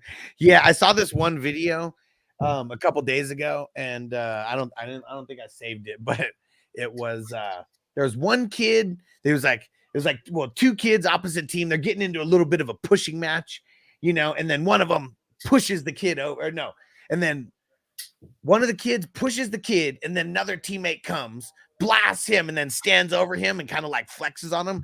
But then you see another kid who's in a totally different stratosphere comes over and just boom, blasts that fucking kid. And there's always a bigger kid out there when it comes to these damn kid sports. Always. The roll, he said, someone come buy Fields cheap in the battle of the brands. Bro, I told you, didn't you start with wasn't it Fields and Bryce Young that were your 2 QBs coming into this? I told you that was going to be a fucking headache. Phil said Vidal out there got the first down, and I did see the catch by Palmer. Yes, sir. Giants said Vidal seems to be their 2-minute drill guy. Okay. He said it had Caleb. All right. Oh, did you trade for Fields? How'd you acquire Fields? Crispy said, how is she in 9th grade with the fucking beard? Yeah, that's a whole nother story. Just that whole debauchery. I feel like it has to be tough sending kids to like public school when you have to when a lot of these things are just being like pushed on you. Because no logic behind any of these surgeries that kids want to get at 10, 11, 12 years old. And can't drink, you can't vote, you can't do anything that any kind of adult decision with adult consequences. How can you get a surgery with changing your entire life, on an impulse, I'd say. Yeah. It's insane. Yeah, it's too drastic at that age. For most, I would say, vast majority. Yeah. Always, exceptions to the rule, but I know when I was under 18 that I was doing a lot of the wrong things, and so that didn't. Oh, no way. No fucking way. Rashad fucking Bateman. Did he just get one? A 49-yarder. Dude. 49-yard tug. Dude. I'm in a league that doesn't matter, but hell yeah. So that was pretty much. What's funny? To take the bait? 30.55 right now. In Dynasty, I have him. I have him starting in at least 1 or 2 leagues. I don't know where, but it's because of how bad my team is decimated. And but you can't if anything's seriously wrong with Flowers, Bateman's just the next man up. He sure is. And let's look at Bateman right now. Bateman. Jamie said it's actually 51%, but I just wanted to hear the drop. 16 points last week. 4 receptions, 71 yards. All right, so he's getting at least 4 receptions. 20 points before that, 4 receptions again. Okay, week 4, it was against Buffalo, 1 reception. Buffalo's got a good D. Week before that, Dallas, 3 receptions. And PJ said, I guess we're taking the bait. Man. 3 receptions. I mean, he's got a 3 reception floor, it looks like right now. Yeah. which isn't that good. But no, but now give him some of Flowers, like 1 or 2. He's well, I gonna was have just gonna 5 say, targets.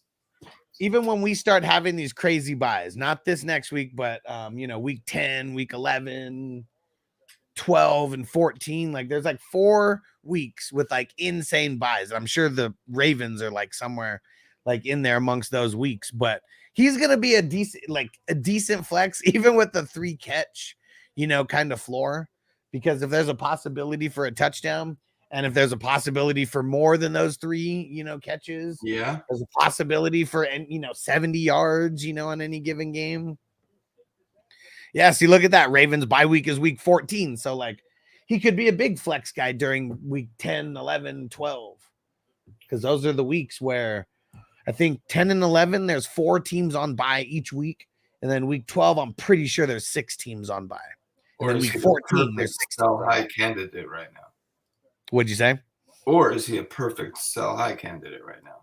Or both? Well, see, that's the thing is like, even in Dynasty, I mean, who's paying up for like a Rashad Bateman, Maybe and like people who have redraft. And redraft, I mean, I don't know. I feel like he's not even rostered in like a lot of redraft. What are we saying is going to be with Flowers week to week? I mean, he got back out there after that, so I don't, but I don't know how often he's been out there. Dude, has he been going out there? Yeah, he went back out there. But yeah, see, Bateman rostered in 17% of leagues. Like the way that you're buying him is by getting him off the waiver wire. Yeah, in redraft for sure. Yeah. Yeah. And then in Dynasty, I don't know, like, if you were going for a championship, would like Bateman be someone you'd want to throw a 3rd rounder at? I mean, maybe. You didn't say no right away, so exactly. 2 weeks ago, 3 weeks ago, no. But yeah, he's been coming up. Who was that just there? Was that White? I think I'm right. I think I'm right behind it. Of course, and now I'm projecting to lose, even though I have Henry, Mayfield, and Dobbins going when I'm down by 20. I mean, I know Chargers are going into halftime, so you still got a whole half over there.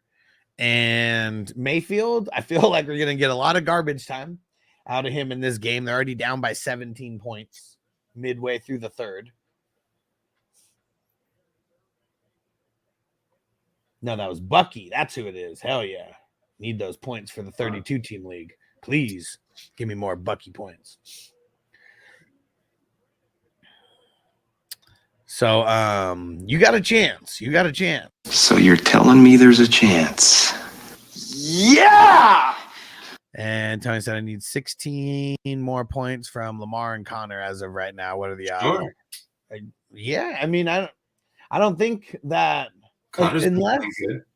Yeah, and unless the Bucs like completely like implode here, like if they can just throw up another touchdown and somewhat stay competitive, they'll keep throwing it. The Ravens, that is. Yeah. Check back in and and in a 6-point passing touchdown league. Yeah. It'll be fun. Easily get a passing touchdown or a rushing touchdown out of Lamar. And then that cuts it down to you just needing 10 points with everything else from Connor and Lamar. And then if Connor gets in there, I mean, shit, then you only need 4 points from everything else if they both get that. Connor's see, look at this. Week 12, man. It's going to be a shitty bye week. The Falcons, the Bills, the Bengals, the Jags, the Saints, and the goddamn Jets. That's why sometimes it's best just to put, I mean, you do as much as you can in Dynasty, but in redraft, for people that do plan shit like that, get it all out. And what's your philosophy? Just like try and bunch it into 1 week and just be like, you know what? This is the week I lose. Or are you like trying to space things out? So I don't even plan for bye weeks. Like when I'm like drafting or whatever, like there's like very little thought that goes into the bye weeks because like there's 11 weeks that happen before that week 12, Right. So it's like, I'm not going to base my whole season around like making sure that I do this, but it's also why I hate playing in those leagues with only 5 bench spots because like that's where then you really have to plan, and you got to figure out, am I going to drop this guy or am I just going to catch a zero, and like shit like that. But I feel like as long like during the season, I'll know when I got some big bye weeks coming up, and we'll be making some, some waiver wire pickups a week or two in advance just to make sure that we got the fill-ins, assuming they stay healthy for the week or two.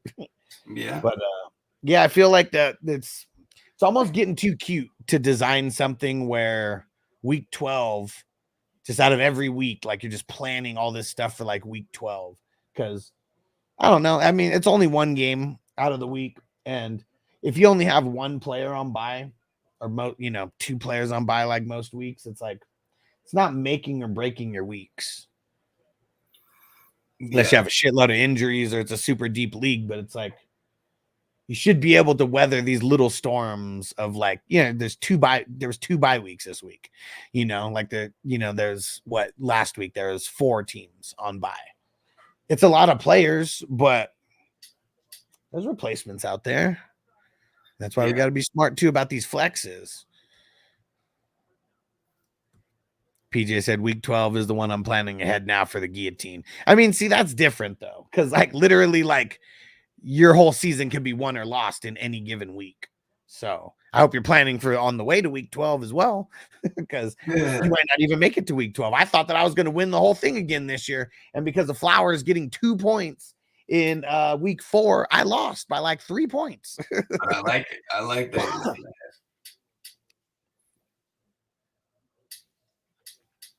Those leagues are fun though, for sure. Yeah. And like just so many variables that come into play that just make it like almost more fun than a normal league, but more stressful for sure. Because you could be eliminated any given week.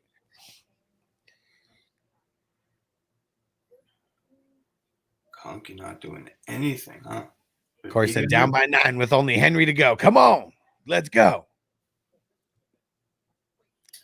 They're up now. Expect heavy rush from Derrick Henry in this second half.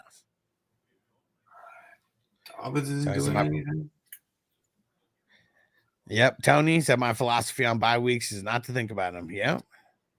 Till 1 week before. There we go.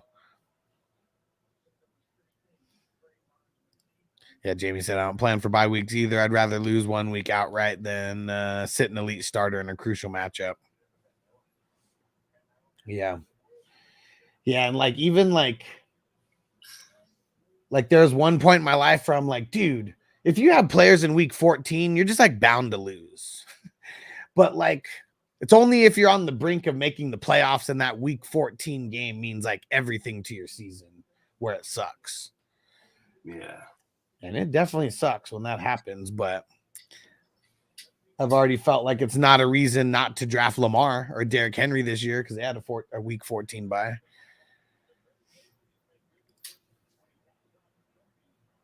Yep, Mr. Wumbo, 0 buys in week 8 and week 13. I wonder why they got 6 teams on bye.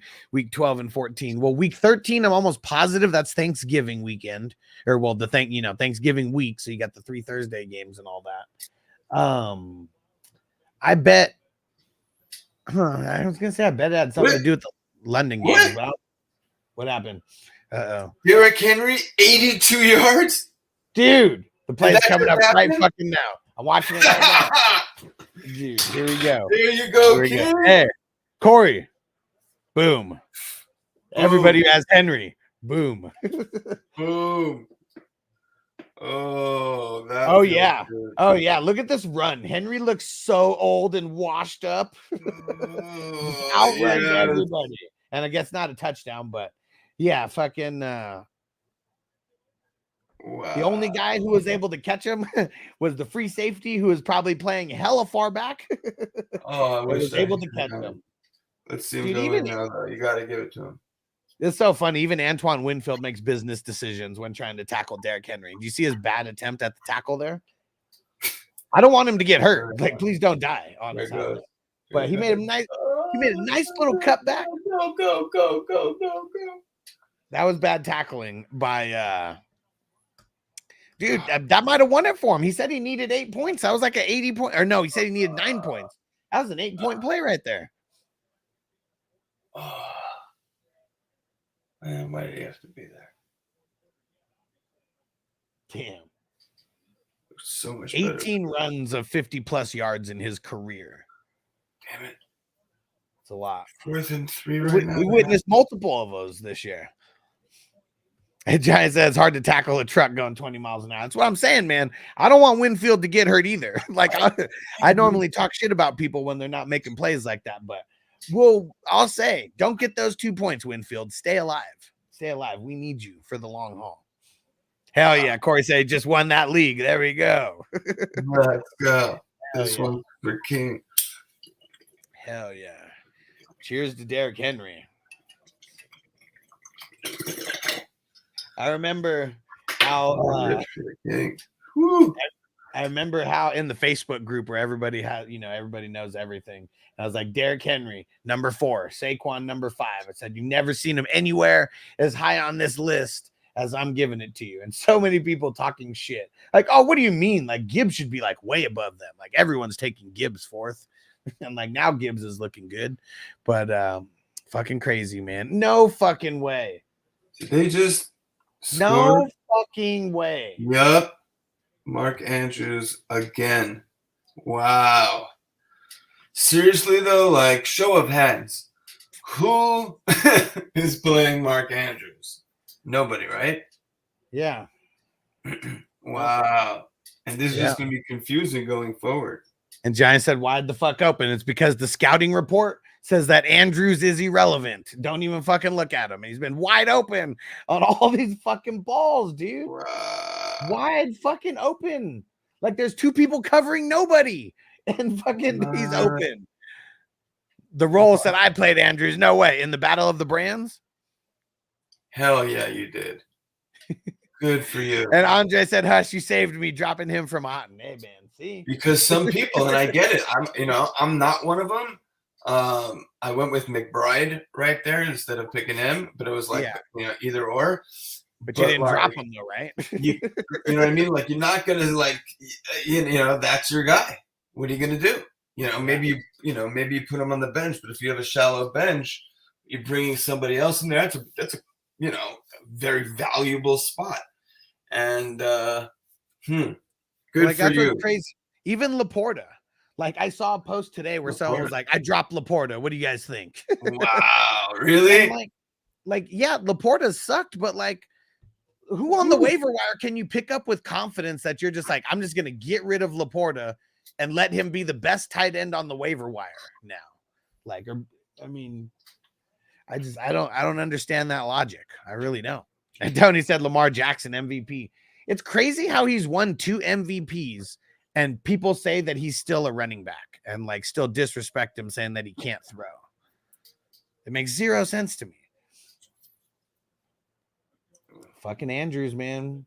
I got him on the bench in one of my leagues. I've been playing Kittle, I think, over him, which, no big deal. I'm good either way.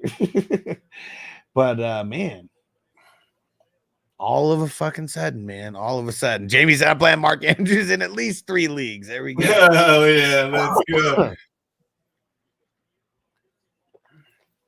Hell yeah. I guarantee you, all those opponents were like, yes, he's playing Andrews. Look at this. And now they're like, he's playing Andrews. And that's people's karma for probably talking shit about an opponent early. Yep. And the one thing that I did say going into this week, because I remember someone asked about Mark Andrews, and like the Bucs have been like pretty stingy against tight ends, haven't they? And then I go look, and I'm like, wait, the last 3 games they've actually been giving up some booty to the tight end. I still don't think I recommended starting him, but I know I said that at one point. Sure. Tony said I need 12 more points. Let's go. Oh, 12 more points before that. So did you get it?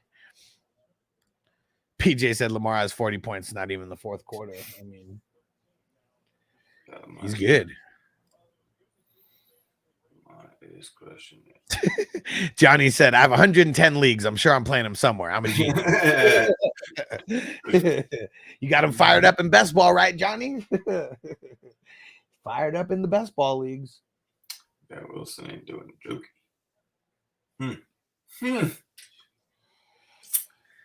Dude, this is just like the craziest like game that I've seen. Like every time a DB makes a good play on a ball or an even almost a good play, they get hurt. Now Wiggins is fucking hurt. So now they're down like he's got to at least go out this play.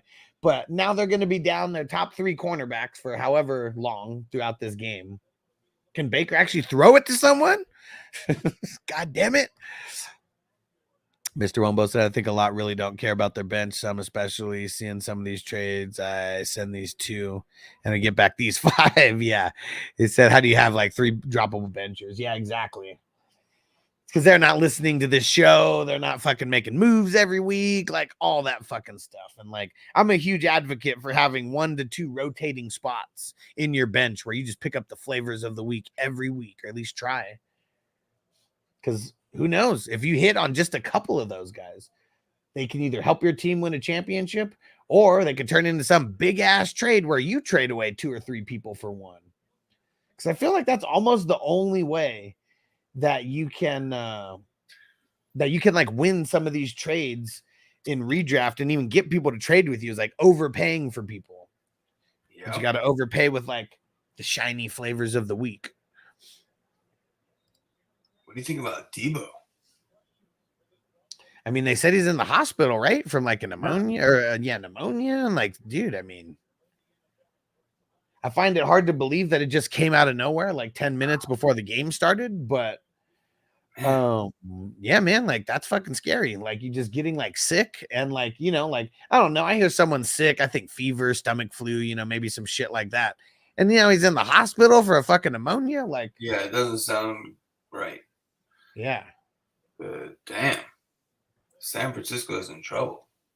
Yeah. I mean, literally lost everybody. Lost Ayuk for the year. Potentially beyond a little bit, depending on how fast he recovers. Jennings hopefully is going to like rush back now, which could, you know, help, but also Josh Palmer with another catch.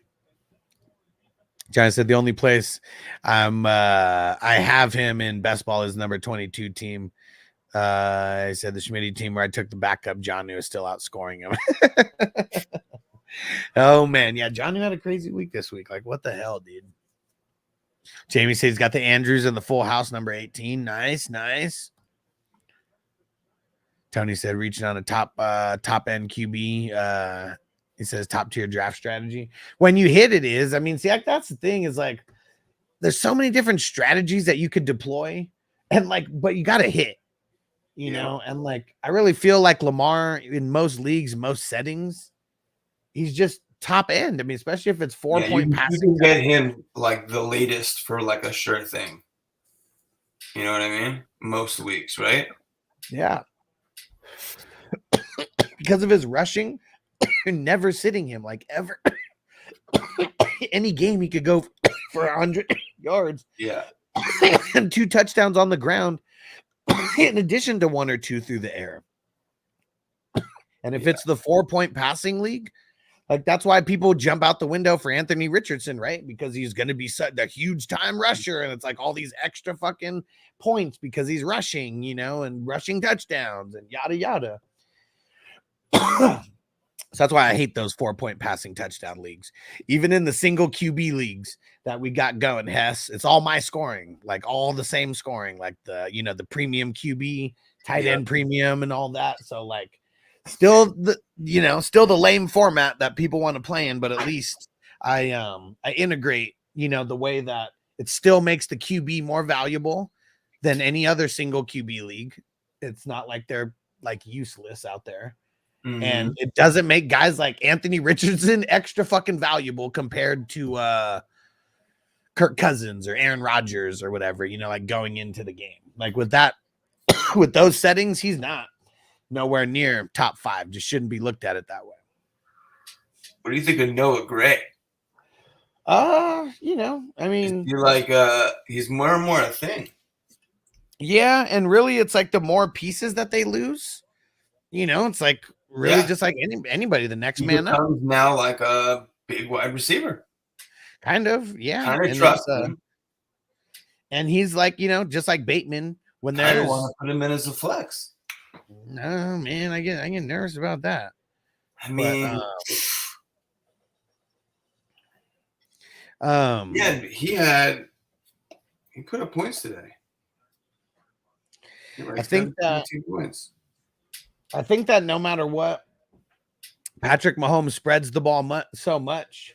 It's really just hard to bank on anybody. Like even Kelsey, like Kelsey's a matchup based tight end to me, like right now. And like you had to have some balls to sit him against the 49ers, but the 49ers are literally one of the toughest teams against defending the tight end.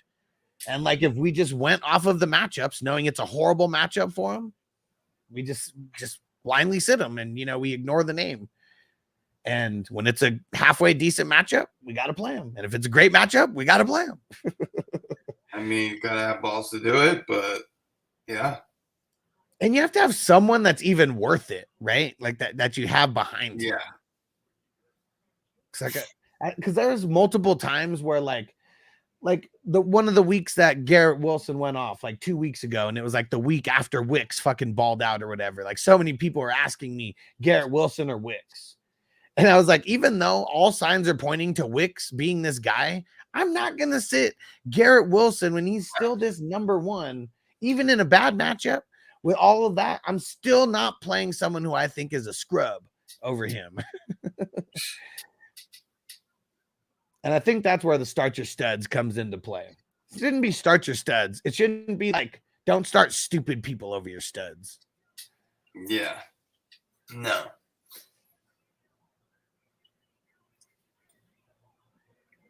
Definitely don't start Noah Gray over Kelsey. Not yet, anyways.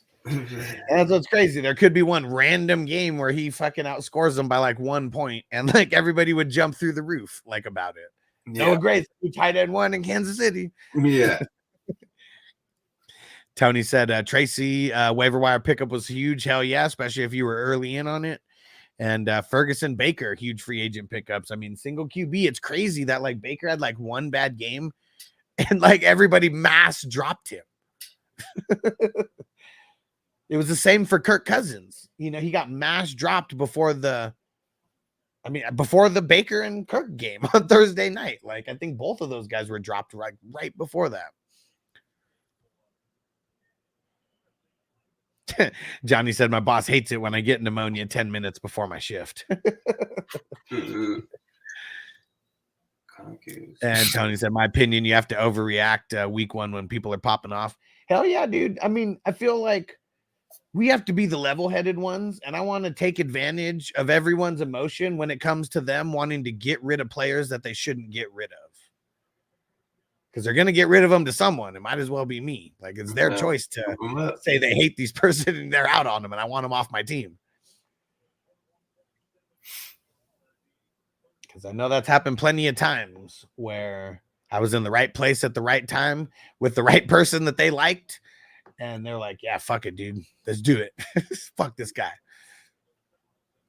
3 tackles, Levante David now. Shit, look at this, Mr. Wumbo. Yeah, pneumonia is like multiple weeks recovery for us civilians. I don't know about for how long for NFL players. Yeah, see, that's crazy because I guess it depends on how. I mean, we know it's nothing to be taken lightly if he's literally in the hospital, like right now because of this. Yeah. Is it like too much of a stretch to think like there's no chance in hell that he even plays this next week when dealing with this right now? And now it's like Monday and he's in the hospital. Yeah. I mean, let's see. PJ said, no matter which Dolphins QB it is, they always throw to John New and Alec Ingold. It's because those fucks are always open. Nobody is guarding them. They're like, we will triple team and quadruple team Waddle and Tyreek Hill. They are not going to beat us. But yeah, John New, yeah, throw it to him. Throw it to Alec Ingold.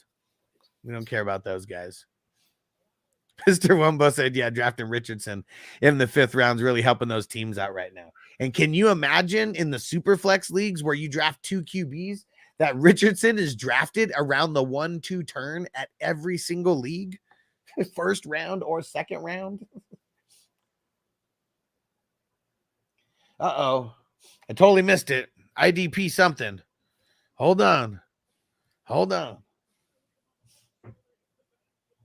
Fumble?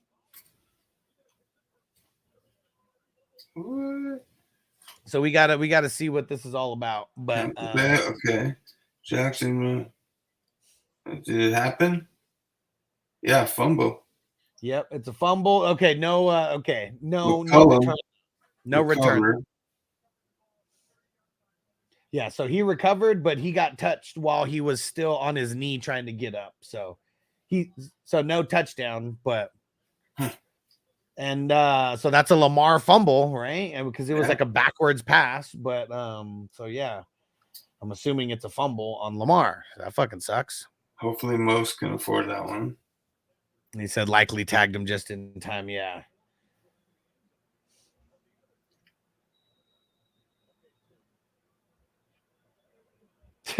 It's funny. Lamar got up there. He was trying not to let him score, but he got bullied. They were just showing the replay. Like Lamar was up there trying to hold him back, but he just couldn't do it. And Theo said all that not to count. I know, right? Ooh, we getting a penalty right there. Oh, looked like that was targeting by Kyle Hamilton right there. Oh shit. Tony said fumble on Lamar, so I need 12 more. How much is a fumble? Still need 12 more. 12:45 left. You got this. Plenty of time. They're lucky that they didn't get that Hamilton didn't get targeting with that.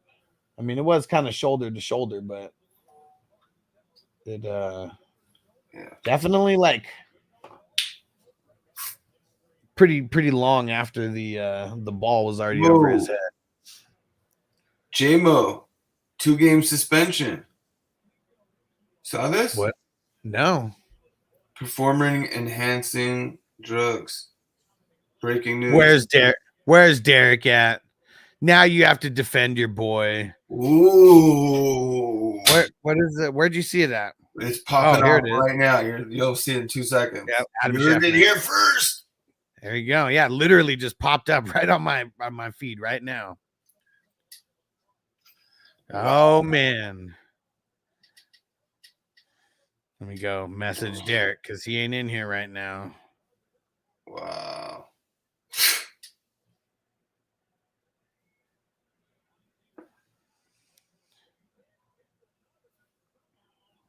Damn. Might not get 1,000 now.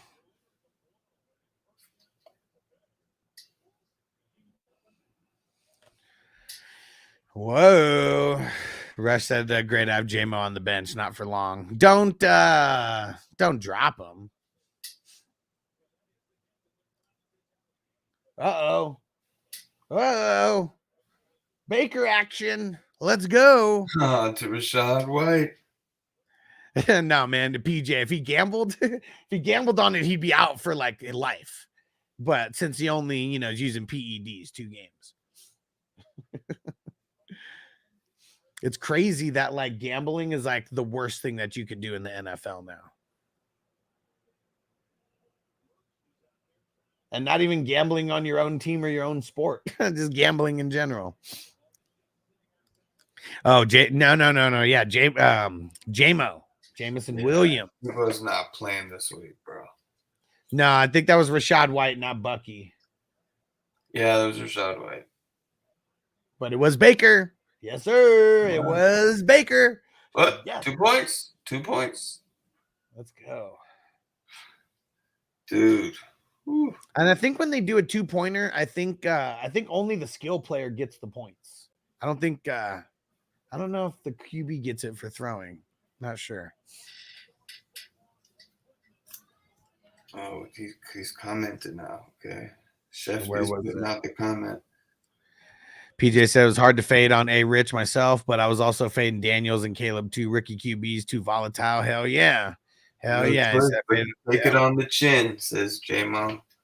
Good spirits. Ready to get back. My brother's ASAP as soon as possible.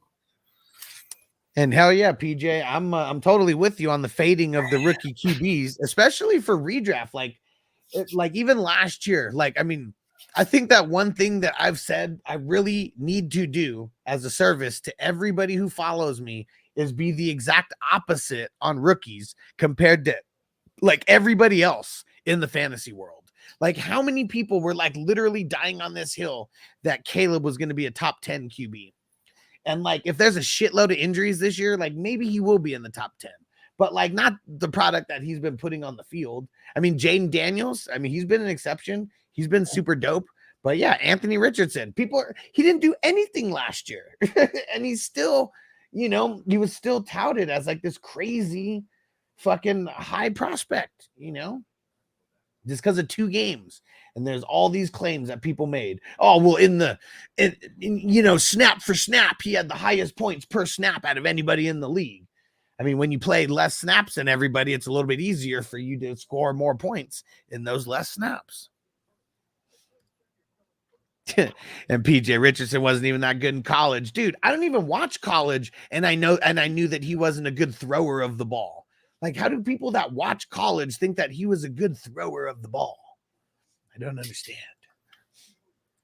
What up, Jay Easy? Said I got an offer of Devonta Smith for my Chuba Hubbard. Should I pounce on it? Do you need a wide receiver?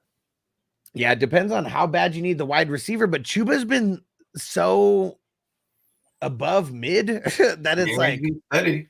But yeah, Devonta Smith, I mean, he's like I'm saying, if you need how bad do you need a wide receiver too? I almost feel like this is buying high on Devonta Smith right now. I really do feel like it's buying high, like on him right now. Because Chuba, I mean, he hasn't been like top 12 necessarily, like viewed by everybody, but I feel like no matter what, he's like fringe top 12 to almost anybody you talk to based on what he's done recently. Yeah. ADP wise, you'd be moving up, no? Well, yeah, but it's like, you know, when we're 8 weeks in, 7 weeks in, it's tough to like think about ADP at this point because it's something to consider in case you have maybe you can trade Devonta Smith even up or with now someone else you have and even move up from that. I mean, one thing that I always thought about doing, but I knew it was pretty hard just because I have to stay in touch with so much like every single week. But it's like, you know, every single week having like the stock markets, you know, and like it sucks treating these guys like stocks. But like, you know, this guy going into week 1, he got drafted here, but he's already lost stock because of this reason. Value's down.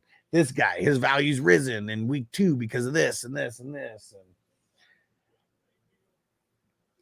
yeah, I think it's tough because I always want to talk about like everybody, but if that got fine-tuned down to a couple people, maybe it makes for some good content.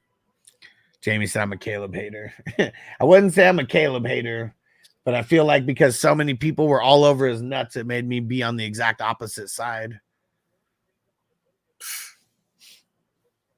And Jay Easy said, thank you guys for the thoughts. Super interactive. Thanks, homie. Thanks for being around. Tony said a 4th quarter TD from Connor or Lamar plus 3 points from whatever wins me the game. Okay. Well, here we go. I mean, we got the Ravens back. And PJ said, I got to worry about Brooks. I wonder if Carolina will trade Chuba. I mean, the thing is like why when they have Brooks for a max of like 4 years, and he's already said like he wants them to keep him out longer so he can keep recovering. Like, why would we really be worried about Brooks like this year? Like, I think they can get rid of Chuba like outright like next year, cut him for nothing if they wanted to. But like, I don't think that's the kind of experience that you want for a kid coming off of a huge injury. You think we see Parsons next week? Oh, there goes Derrick Henry. So, I say he didn't stay in. Whoa, man, dude, Henry is the fucking man. Henry is the fucking man. And PJ said exactly, Hessel. Why not trade Chuba the peak of his value? Because in the NFL, running backs have no peak. You know, like there's like very few trades that happen for running backs because like, you know, like just nobody wants to deal with it. Like running backs have no value in the NFL. It sucks. Even Derrick Henry. Nobody wanted Derrick Henry this offseason. Like that's how stupid the NFL is.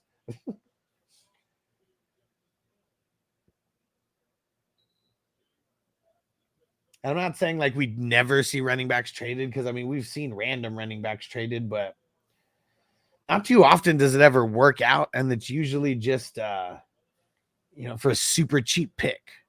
Never, you will never see a running back get traded for like, you know, a second rounder like we see some of these older wide receivers get traded for. Never. Yeah. They'd rather take a shot at getting a rookie in the third round next year than give you a second this year. That's for sure. Yep. Crispy said Henry's the finisher. Hell yeah, man. That's why as much as we might not like Henry's first 2 quarters, like it's like a heavyweight battle, like a heavyweight fucking fight. And look, Vita Vey's talking mad shit to Derrick Henry right now. Derrick Henry. We see, no.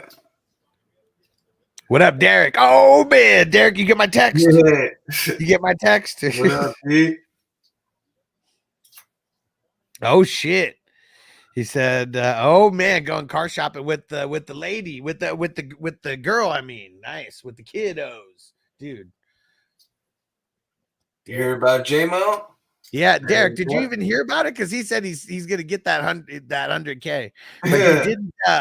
It's funny because I didn't say what happened. I said now you got to come defend your Mr. 1000. So Derrick, did you not hear the news about J-Mo? Did you not hear the news that just happened? Okay, so he just parked waiting for his daughter to come out. Oh, no. Oh, okay. You did not. Literally, I texted you like 60 seconds after we saw Adam Schefter post that J-Mo is facing a 2-game suspension for performance enhancement drugs. And they're not talking about weed. No, I was just going to say. So we might be, you might be smoking a blunt for J-Mo. We might not be now. We might not be. And he's already come out and just be like, I'm taking it on the chin. Like he's not fighting it. I mean, it's probably not a point fighting it. Yeah. So that just happened, Derrick. Not trying to ruin your day or anything, but you're the first person I thought of when this news came in. Had to text you. But yeah, literally just happened. I texted you like 60 seconds after we got the Adam Schefter post. Lamar TD. Lamar short right to Henry. Yeah. Fucking A. Let's go, dude. Hell yeah. Remember when the Ravens were 2-0 and people were like, the Ravens are so garbage. Like, I can't believe like they think anybody thinks they're going to be a playoff team. So happy. Oh man. And Derrick, yeah, I was just going to say, Tony, you just got it. Yeah, he said TD pass to Henry. That's the dream. It was all a dream. Boom, 41. What up, Trip? Yeah. He said Lamar's gonna clutch me into the win in the wafers number 5. Nice. And man, I don't think, you know, there's only one thing sweeter than a Derrick Henry rushing TD, and that's a Derrick Henry receiving TD. Like that's the only thing sweeter. It's fucking awesome, man. Fucking awesome. Yeah. And like for those teams where I'm literally renting Lamar and Derrick Henry.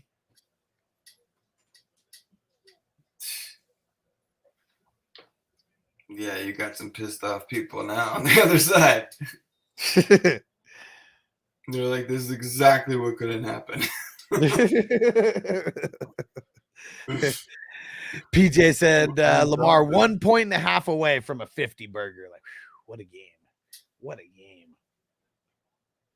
Yeah, what does he have right now? Let's see. And who was the one who said Super Bowl preview? Man, the Tampa Bay better hope this isn't the Super Bowl preview. They might as well not even play the game.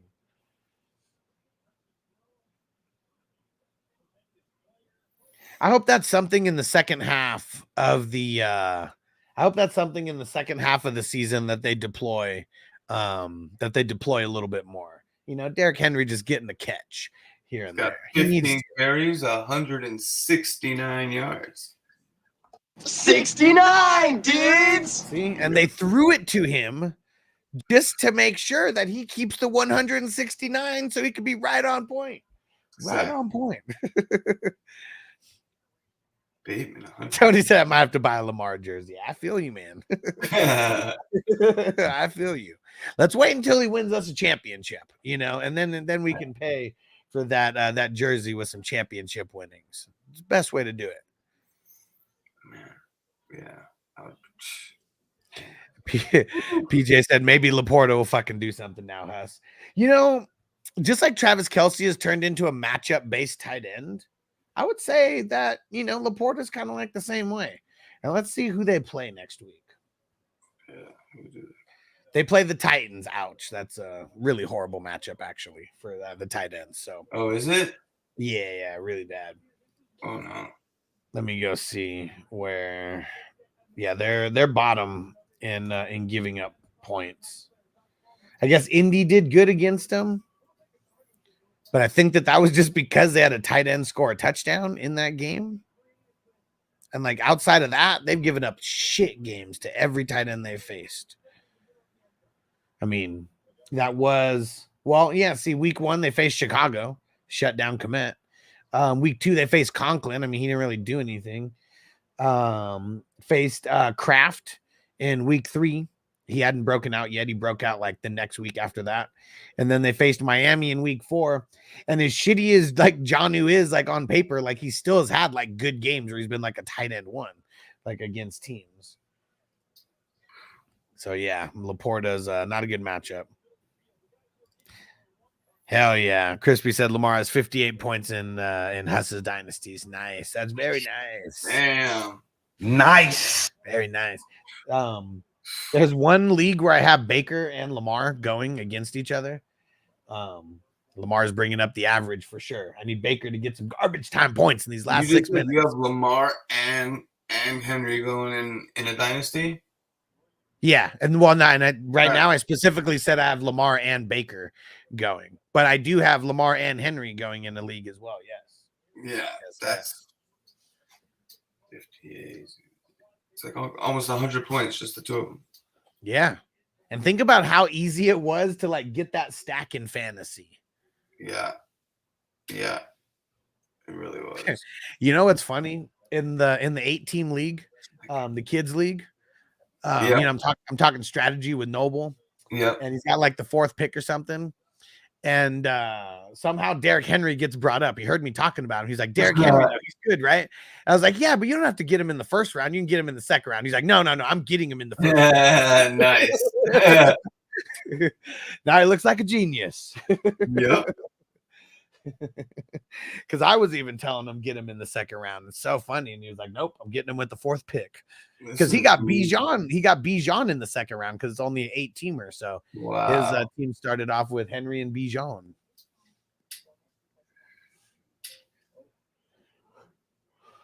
Yeah, King Henry, baby. Trip said, bro, I'm at 137.24 to 137.90. Said Lamar, please don't kneel. Dude. Oh, man. He's just got to run for like 10 yards. And then just like, I guess it would still hurt him taking a kneel. He'd lose a couple, but yeah, we gotta get him gotta get him like 2 or 3 points. Get you a cushion. Damn it. So close by Baker right there. Yeah. Tony said I did just buy the Jaylen Brown Black Celtics jersey. I've been wanting it for years. Nice. Now let's make sure that Lamar wins us a championship. Dude, he's got 6 games in, 7 games in. Ooh. Let's see. Astros on top. So what's Noble's record in the first league? Let me go check. Because just like I don't know a lot of my records, I don't know his records either. On pace for one of his better years right now. Henry? Mm-hmm. Hell yeah, dude. So he's right at 3-3 right now. Yeah, eight teamers, man. They're tough. Let's see where Judah's at. And because of Kyler Murray, he's probably going to catch a L. If he would have played Aaron Rodgers, it would have been a little closer. Sam Laporta sucked.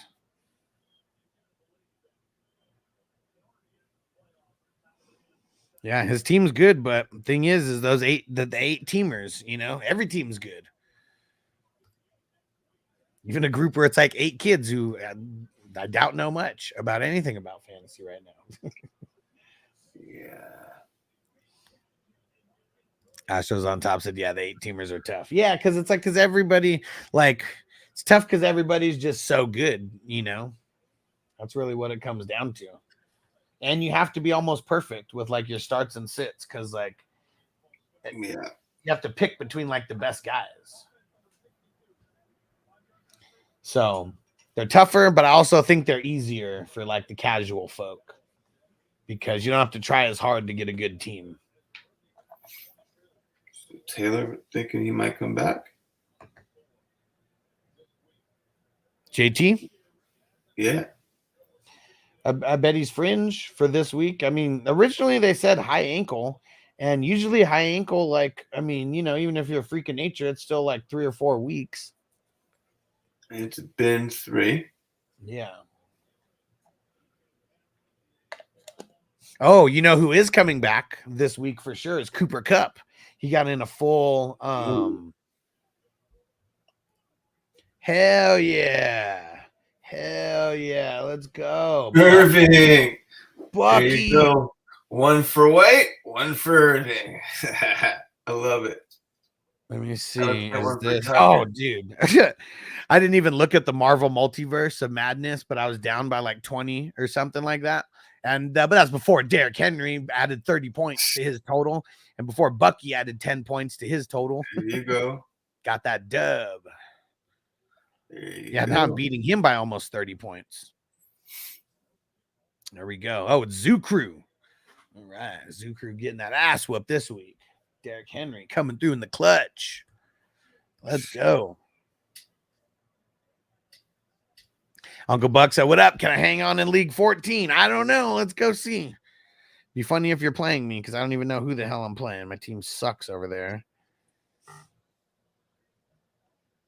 Oh, shit. In League 14, my team sucks, but I got Derrick Henry and Saquon Barkley. I'm winning by 7 points now. Hell yeah. Oh, shit. And I got Roquan. Money in the bank, 26. Ooh. Let's go see Uncle Buck. Where are you at? You got James Conner. He's got Andrews, White, Gilman. And you're up by 6. It's going to be close. It's going to be close.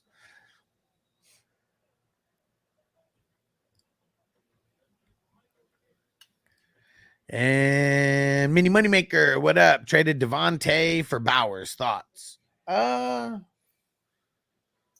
Well, the Devontae Adams, right? I'm assuming because I assume so. If you like points, Bowers been getting them. Devontae. Yeah, yeah. I mean, and Bowers. I mean, when's Jacoby Myers coming back? I don't know. I mean, Bowers is pretty safe. I feel no matter what, but now look, quarterback wise, not necessarily as opposed to Devontae's got Rodgers thrown to him. Right. And fucking dude, I mean, they're hurting so bad they just picked up Desmond Ridder. Dude, it's bad over there right now. Gardner Minshew and Desmond Ridder. And Gardner Minshew, he's an awesome stoner bro, and he's a great interview and everything about him's super fun, but he has been and always will be just a glorified backup who's had a couple shots and took advantage of his shots, but he's still not great for the NFL. Right. He's good, short spurts.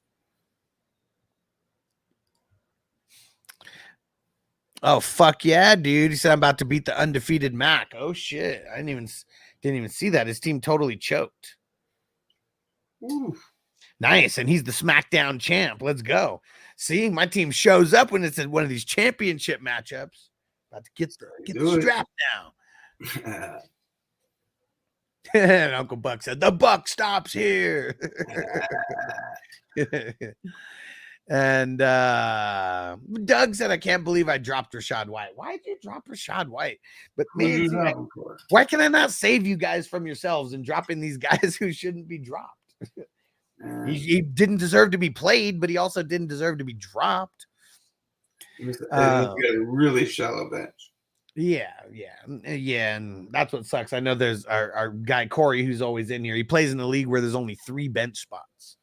And it's like the toughest to like come up with, like, should you drop this guy for this guy? Because you like literally have no room to house anybody and no room to fucking wait on anything either. Chips, I trade Andy Dalton Hill, Keenan Allen for Drake and Amari Cooper. What's your take on this? I mean, I feel like you got the better end of the deal, but you also traded away. I mean, oh, no fucking way, dude. Kyler Murray, 44-yard rush TD. What? What? Yeah. And I just said that Noble is getting screwed over by Kyler Murray. So just when I think you couldn't possibly be any dumber, you go and do something like this and totally redeem yourself. Dude, it's crazy. This matchup that Noble's in right now, it's Kyler Murray against Lamar Jackson, Derrick Henry against Bucky Irving. And then on the other side, the dude has Zay Flowers as well. And the guy playing Tank Bigsby as well in an 8-teamer. And has Amon-Ra on the squad. And Brock Purdy. Noble has Goff, though. So it was Goff and Murray versus Lamar and Purdy. And he was down by like 20 points, and that took him to down by 9. So cut it halfway out with still 1 quarter to go.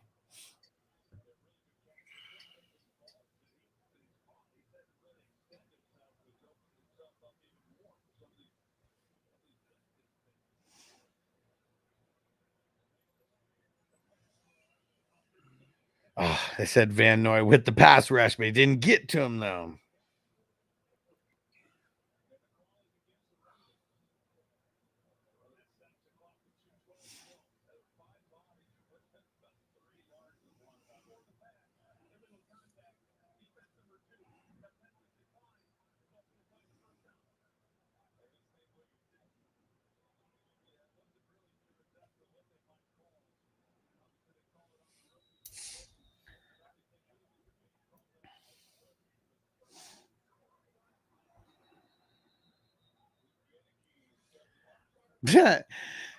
And Texas Stevie said, refund me. What happened?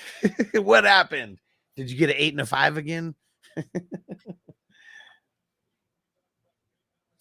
And Uncle Buck said Stream East is going so bad. I keep telling people, like, I know it's not a waste of money because it's free, but you know, when something's free and it ruins your experience, you know, that's not really free. It's actually like negative. Dude, Baker, let's go. Garbage time king.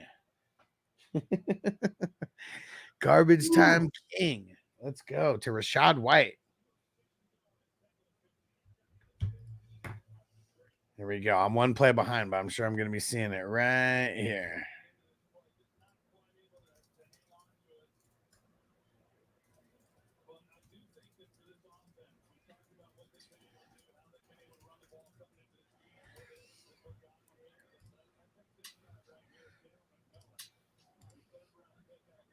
Uh-oh. Crispy said, I can't believe you're losing to a winless team that didn't play a QB Huss. In which league? I mean, I believe anything these days. I got some teams that are decimated with injury. And I'm sure that's your team that you're talking about, right, Crispy? Let's see.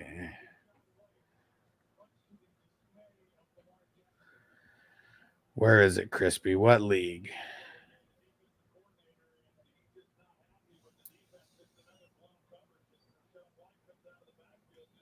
Oh, I see it here. Number 18. I had Cousins. He sucked. I had to start Dearness Johnson. I have Debo in the lineup.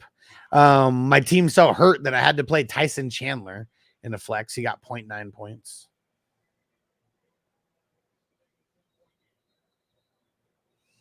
I mean, I got a couple guys trying. Stranad, Winfield, 25 plus point IDPs. I got Derrick Henry out there working. Mahomes sucked. Kirk Cousins sucked. I mean, Terry McLaurin's out there working. Najee was out there working. But, yeah, just couldn't prevail. Who'd Crispy have on his squad who killed it? Cooper did good. Dubs did good. Bowers did good. Pickens did good. I mean, dude, Pickens in your super flex spot scoring 32 points scored more than both of my quarterbacks combined this week. And your IDP killed it. Fowler, if I'd only taken my own advice, 34 points to you. Julian Love, 24 points. Devin Lloyd, 25 points. Brian Burns, 20 points. Like, I mean, you just had hitters on IDP, bro. It's almost like someone's giving you some good advice along the way and you ran with it. But dude, yeah, that's embarrassing, man. But you know what? My team's super fugazi over here because I'm 5th in points against, but I'm 7th in points for, and I'm 3-3.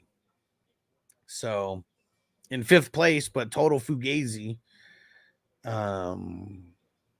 It's crazy how everybody above me except one has less points against. What about points for?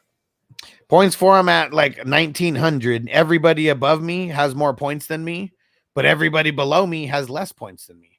Well, minus one person. He's got a couple more, but so I feel like I'm like exactly where, like, you know, where I could just be a pretender playoff team. Yeah. But let's see. Who do I got in the IR over here? Every one of my IRs is like filled.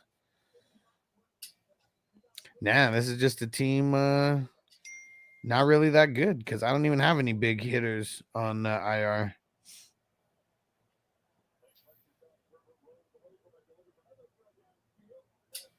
But yeah, Cody Barton on the bench, Brian Branch on the bench, Jonnu Smith on the bench,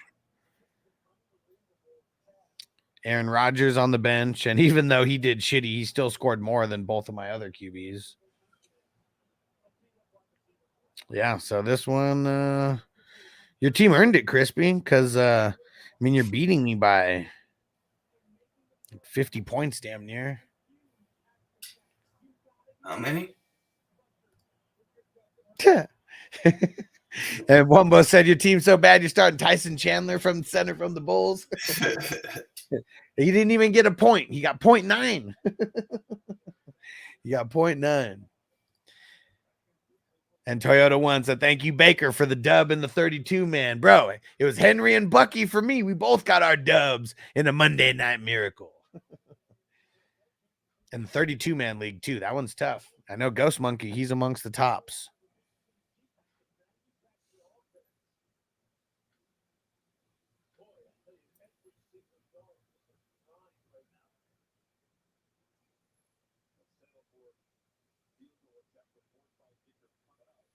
And Debo.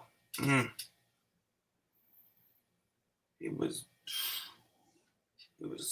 so good. Season-ending surgery. Dunskies. For who? Who'd you say? Debo. Oh, yeah. Yeah, it's funny. I did what someone else did when I was like, wait, Debo? What happened to Debo? Debo. Yeah, man, the Saints have done really well in drafting in the DB spots. They have a lot of good players in their secondary. Yeah. Oh shit. Lamar ties a Ravens single game record with 5 touchdowns, 5 touchdown passes. Damn. Oh, it's crazy. It's 41-31. This is what I like to see. Lamar laughing and chuckling it up on the side after him and Derrick Henry just shit all over their opponents and just win us fantasy games.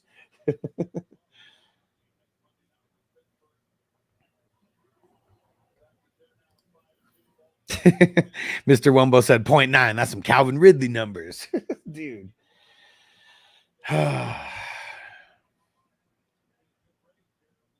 Crispy said Marvin Harrison Jr.'s ass. It is what it is. I mean, I told you guys that he was going up against Asante Samuel Jr. today. And I know Asante Samuel Jr. is no Sauce Gardner, but like he's one of those guys who's been bred for football greatness, man.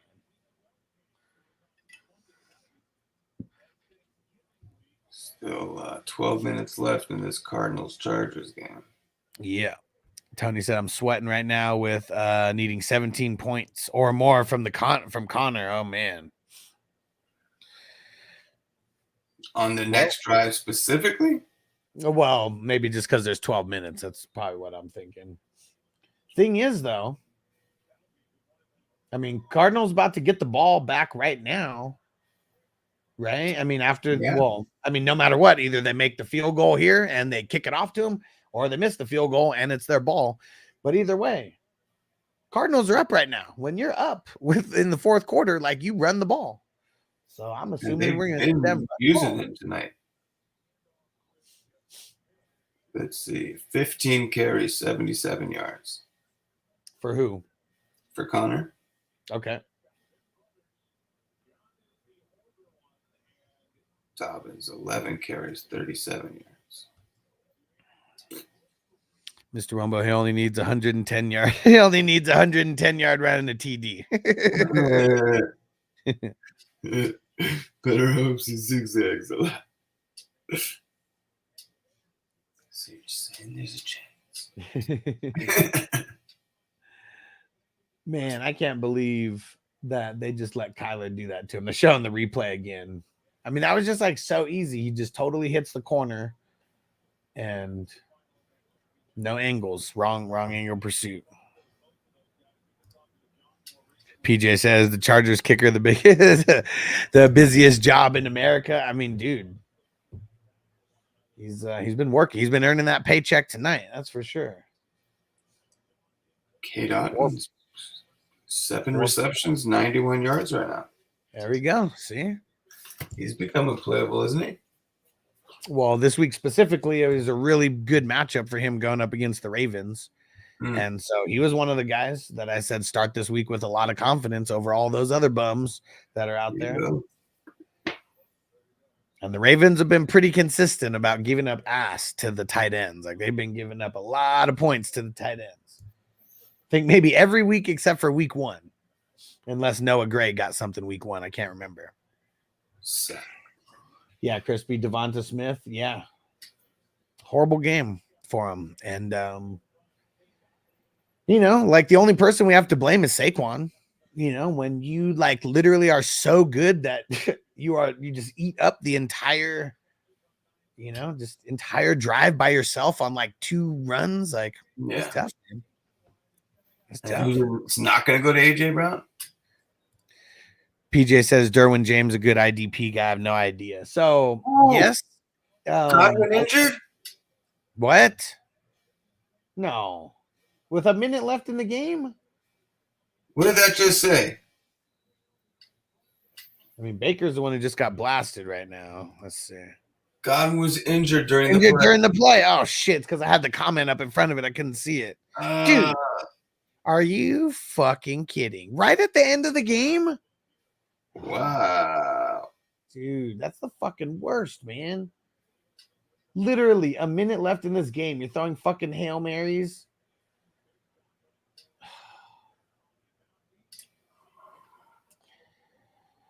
That's Roquan, man. You fucking killed him, dude.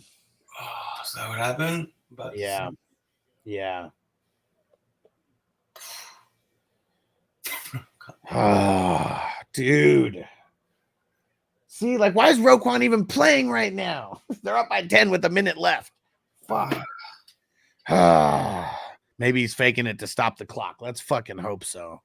Let's fucking hope so.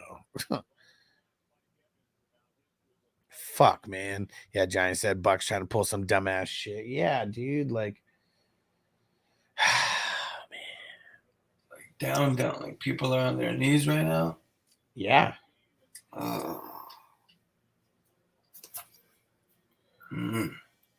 Oh man, Jamie said if everyone had a crystal ball, we'd all be bankrupt. Single weekend. And we have Mike Evans and Chris Godwin go down in the same game. Like, come on. And I hope you're right, Mr. Wumbo. I fucking hope you're right. Wow. He said, oh no, is it going to be one of those super gross leg bends? I don't think so. It looked like Roquan. I mean, he kind of spun him around a little bit, but it looked like he fucking just blasted him. Though. I got to see the replay again because I don't even know where he actually hit him. It could be his head. Could be a concussion. Like, I don't fucking know.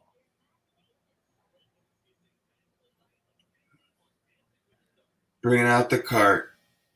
Motherfucker. Dude, at the end of the fucking game, when you're down by fucking 10 with 1 minute fucking left, like, dude, come the fuck on, man. Wow. That's just so fucking stupid, man. Devo said they said that they weren't showing the replay. It was bad. Fuck. Yeah, exactly. Oh, shit. And Marvin Harrison Jr. is hurt again? Yeah,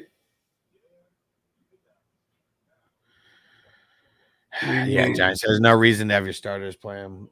Like, he just fell, and, like, they were, like, looking at him on the sideline. Harrison? And he's still on the sideline right now.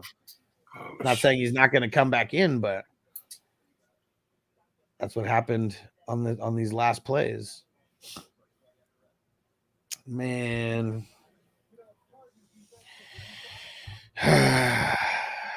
Nobody. Tied to so many damn injuries. Oh, dude, they got the air cast on his left leg. Fuck, man. So he said they have the air cast when they think that there's a fucking when it's the bone, when they think that there's a break in the bone. With like what just happened with what's his name? I mean, shit, Adebo. Is that who you're talking about? No, Adebo was in an air cast also. Defense. IDP. Oh, I mean, Adebo is IDP too. What's his name? On the Lions. Oh, fucking Hutchinson. Yeah. Yeah. Doug said a Frito pie tonight with jalapeno, lettuce, tomato, mustard, and cheese. Like, Doug, you always say some shit to me that sounds like super gross. If it's like some gourmet stuff that like looks all fancy on the plate, like maybe. But my palate just isn't as sophisticated as yours, I feel. Sterling Shepard all of a sudden looks really good. But, he's going to get injured. I mean, that's hopefully he's knock on wood. But Sterling Shepard is made of glass. Dude. And they're still out here like just throwing Hail Marys and shit. Just fucking kneel and go home. Like, dude, do you not realize that all you're doing is hurting people? Shaheed. Okay, Shaheed. Yeah. Flappo said, I just saw the replay on the injury. It looks pretty bad, like a broken ankle or lower leg. Fuck, man. That fucking sucks, dude.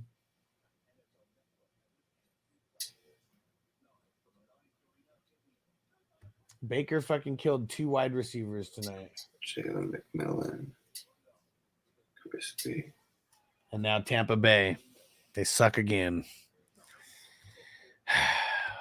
Dude. Wow, they're going to have to bring a player in?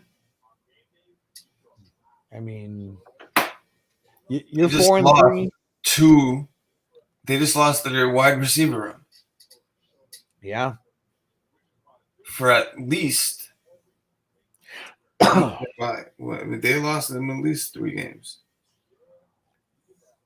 I mean, look at Nico. Yeah. I mean, Evans could be out now for a while. Yeah, talking about fucking that did not look good the way that he responded to that. Like that looked hella painful. It was stupid. He wanted to get his 100th touchdown. Great. Boom. Looked like he was in so much pain on that play happening that he shouldn't have even played. No.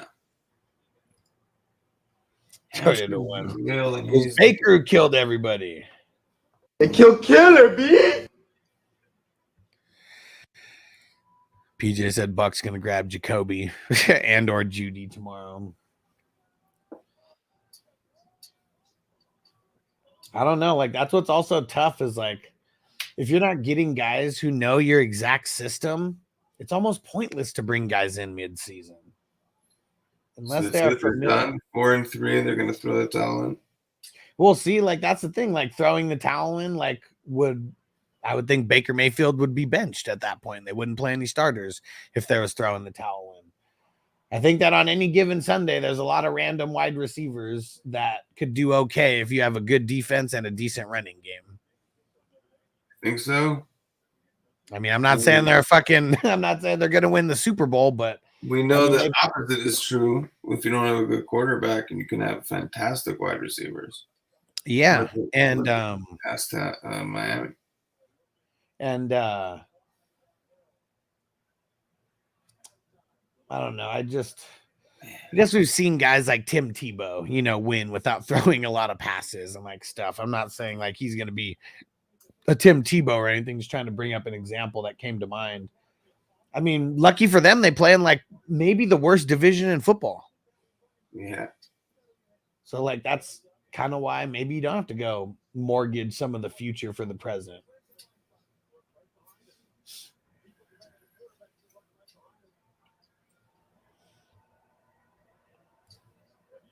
Uncle Buck, will they play the replay on YouTube?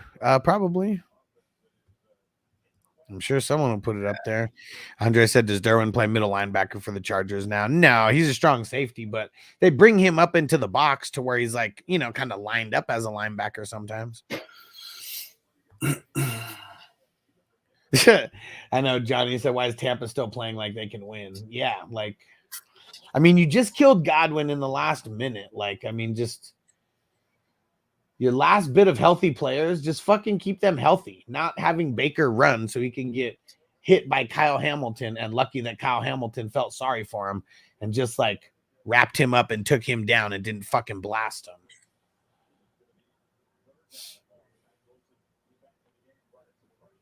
So shitty, man. Dude, Derek. Oh, man. This is so shitty. Right at the end of the game, dude. So lame. And they needed them both in. I mean, because there's 10 points down.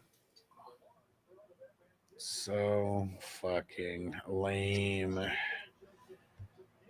And then on the opposite end, we got the Chargers and the Cardinals, which is this game is like 12-14. Like, geez, such an embarrassment. That Toyota one said Otten's going to be the man, right? I mean, shit. Otten and Sterling Shepard, like, to the moon. Murray, 112 yards. Johnny said, does Kyle Hamilton get a QB hit for that? No, but he gets a solo tackle. Gets a solo tackle. You only get the QB hits if they're in the pocket. At least I'm almost positive that's the way that it works.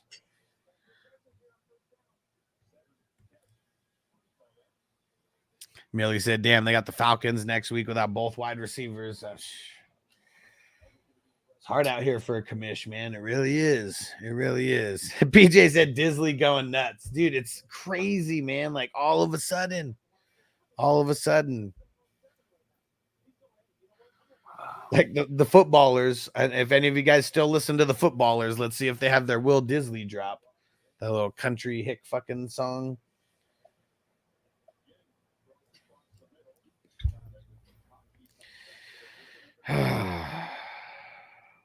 Dude, Godwin.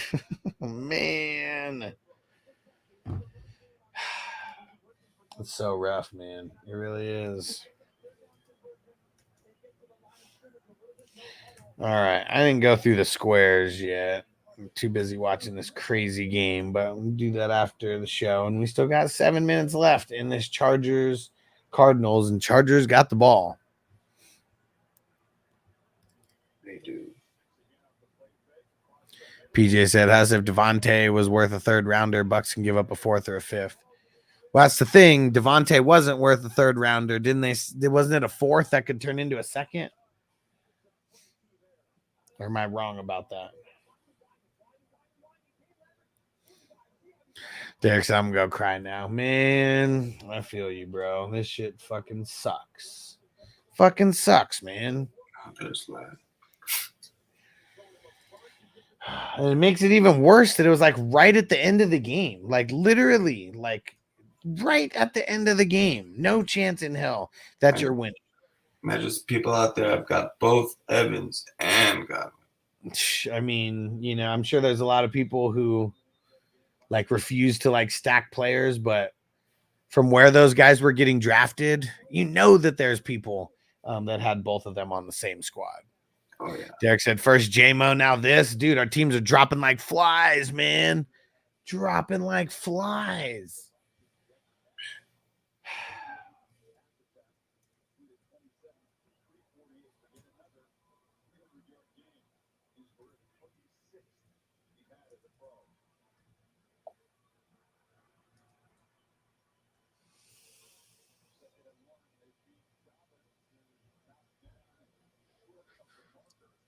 Man, and Herbert fucking sucks. Herbert can't do anything anymore. Got no weapons out there. Offensive lines in shambles. Got all that money, so now he's not as hungry anymore.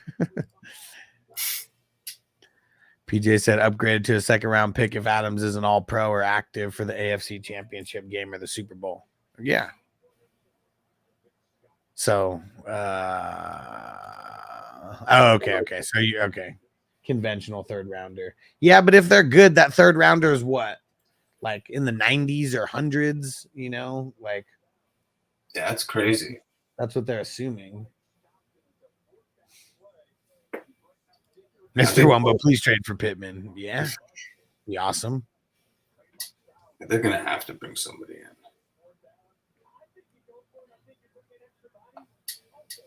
Andre said, whoever has the godlike bench this year wins.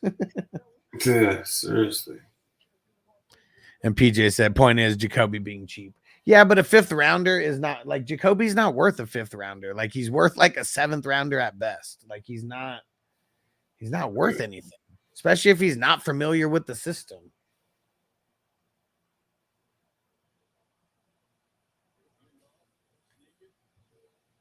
Yep, Tony said bring out Dicker the kicker. Yep, because they're just going out there like just trying to fake him out.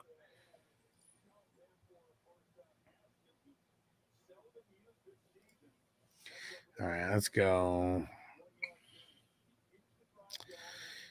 Pull up this game, and only 3 minutes left. Almost over now, and it's crazy that they're going to be in a position to win a game with 5 kicks from Dicker the kicker.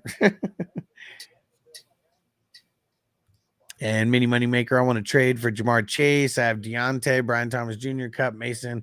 Can I pair any of them for Jamar? Well, first you got to see, like, what's the person's record who has Jamar? What other wide receivers do they have besides Jamar? Where are their weaknesses on their team? What positions? Juggernaut, what's up? He said we streaming Sterling Shepard, Palmer, or McMillan. All 3. Oh man, Deontay is not going anywhere. Yeah, PJ said I need a J.K. Dobbins touchdown. Yeah, me too. Yeah, that's the thing. Like, I mean, they just got him this year, and I don't know, like if they actually did good at drafting anybody, like, they might get rid of Deontay, but they actually sucked at drafting. Mingo's so bad.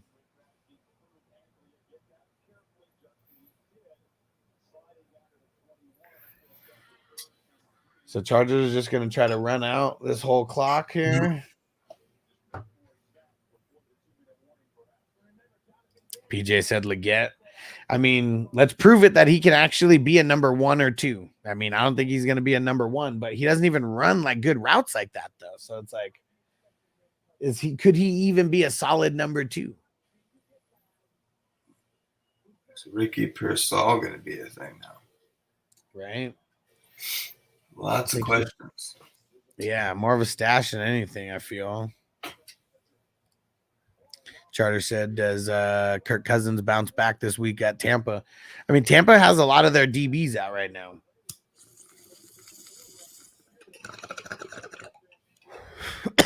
So I'd be leaning on yes.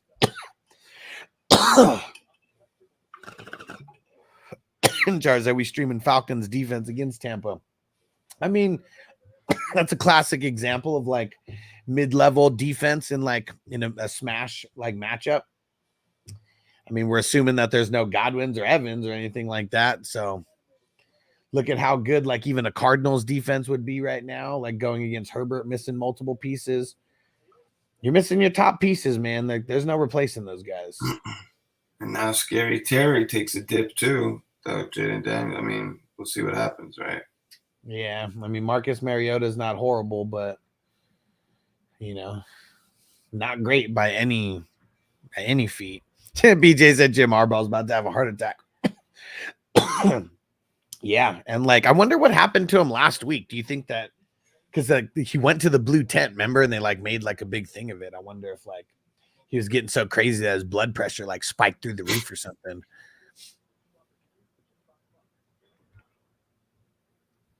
Tony said a tie would be funny. Well, I mean, it's kind of impossible to tie at this point. There's only a 2-point difference, and if Chargers kick a field goal right now and make it, then they're only down 1. Jacob said Rice and Godwin both out for the season now for me. He said, hope they're both okay. Yeah, man, it really sucks, dude. It really fucking sucks.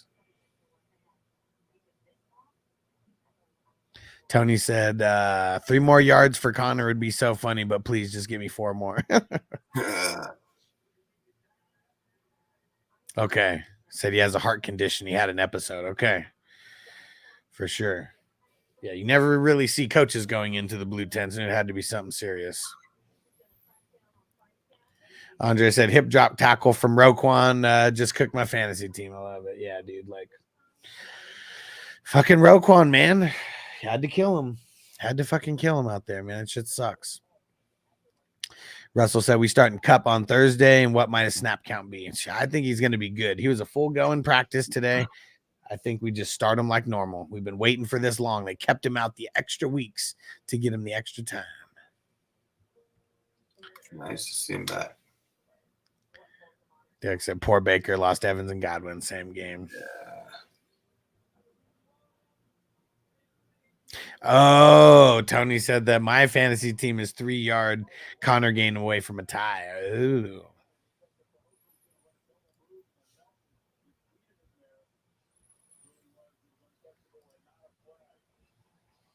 Charter with Evans and Godwin hurt. NFC South is now up for grabs for anyone, for sure. Yeah.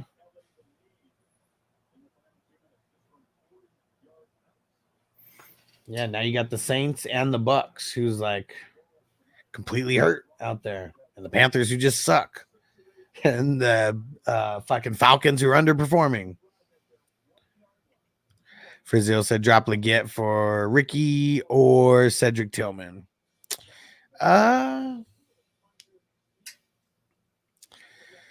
Probably leaning Ricky. It's kind of tough. Tony said J-Mo getting minus 0.4 for me. Generally looks like it may have lost me the week. Damn. Yeah, man, it sucks when you can literally start nobody and get more points than starting somebody. Shit, losing by 0.3 points right now. That's fucking insane. Oh. That's fucking insane. Is it PPR? You're one nice Connor catch away. Yeah. Come on.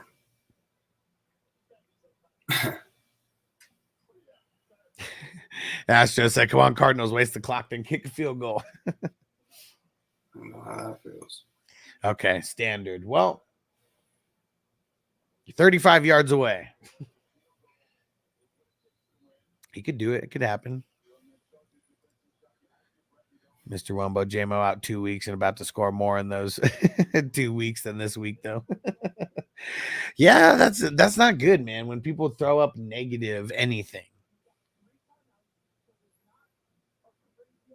Damn, Phil said I lost one last week by 0.05 points.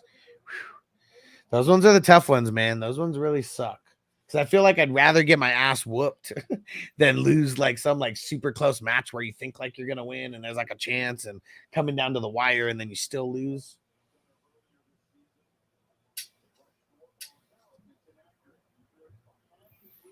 Think Derek Carr's coming back soon? So they said there's an outside shot that he could come back this week, but they said they're still planning for Rattler to be the starter this week. So maybe another week after. Yeah, I mean, they said originally they said like 2 weeks, and then they said 3 to 4 weeks. Yeah.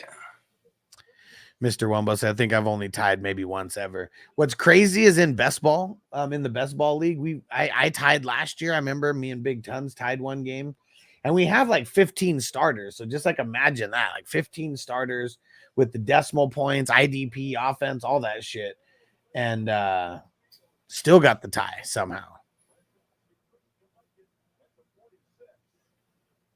It's crazy because Marvin Harrison Jr. just keeps like getting hit in the head.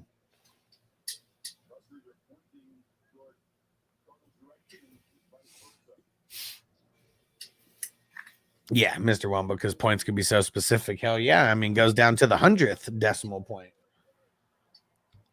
Damn, Dicker has 21 points now. Fuck. Frizzle, I finally won, sitting at 2-5. May and Bigsby carried me. There we go, bro. See? It's got to stay the course. Probably had a super tough schedule in the beginning. Damn, dude. Harrison got hit on each side of his fucking head right there.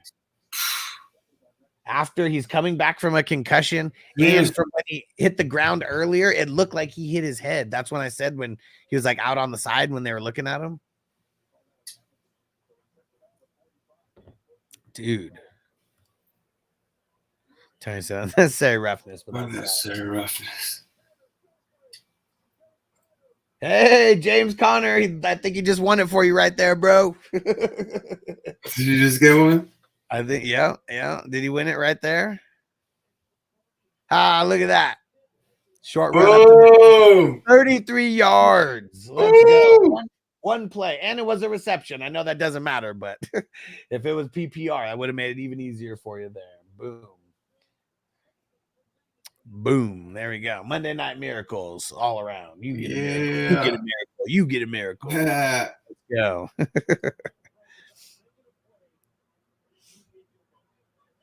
Yeah. Come on, Kyler. Throw a fucking touchdown, dude. Oh, they're just giving it to Connor now. There goes Derwin James. Try to want him going 2-5 in this Wafers league with a win. So you're telling me there's a chance. So you're telling me there's a chance. Yeah. PJ said, hard to believe there's been no Tony drops tonight. Yeah, man, because we only want to talk shit about Kadarius Tony, not our homies. Only Toney Tonys. Another week as the top scorer in my league, even with JMO, Dud, and Monty half injury week. Nice. And Laporta too. Good shit, bro. Nice, Tony. Man. Throw what's his name, Metcalf on that list too. Yeah, week to week MCL. They say, dude, it's brutal. It's brutal right now. Whew. Who else this week? Oh. Yeah, just keep grinding it with Connor, and he just keeps getting these first downs. Dislocated ankle. For who? Metcalf? No, Godwin. Oh, fuck. That's what they're thinking. That's not good. You'll see that pop up. I mean, it's not horrible. That's not a broken fibula. Right. Yeah. Nothing like that. I don't know. It's not coming back unless it's a lethal weapon. Stop. Yeah. Remember that? Oh, yeah. Hold on, put that back in. Tony said just traded DK, which is tough, but the trade looks way different now than when it was accepted. Ferguson, Baker, Connor for DK and JT. Yeah, crazy. Yeah, 1 week ago. It's crazy how. I mean, that's why, like, I mean, when there's so many people who get like bent out of shape about like trades, like, oh my gosh, like, why would there's no way that this guy or these two guys are worth these three guys or like whatever. And then literally one injury can like completely change the course of the way that trade looks even 1 week later. Yeah, Charter said even a dislocated ankle is bad for this week going up against the Falcons. Yeah. I mean, you know, but if we're talking a couple weeks versus the entire season, like we were already like thinking potentially, you know, a dislocated shoulder is still on the better end of, you know, range of outcomes that we were thinking. That's for sure. According to Todd Bowles, this is from me and Rappaport, it's a dislocated ankle for Chris Godwin, an injury that would knock him out indefinitely. Oh, fuck. Oh, never mind. Indefinitely. Yeah, you hate hearing that. Like, he's never going to play football again? I mean, or you just, I mean, can't you just say week to week? Anything month to month or something, like year to year? Indefinitely? Oh, shit. That's like the Cat Williams. I mean, hit this and die? What? Man. I hope the Cardinals miss this. Just because it would be funny. Should have just been going for the touchdown. They could have got it.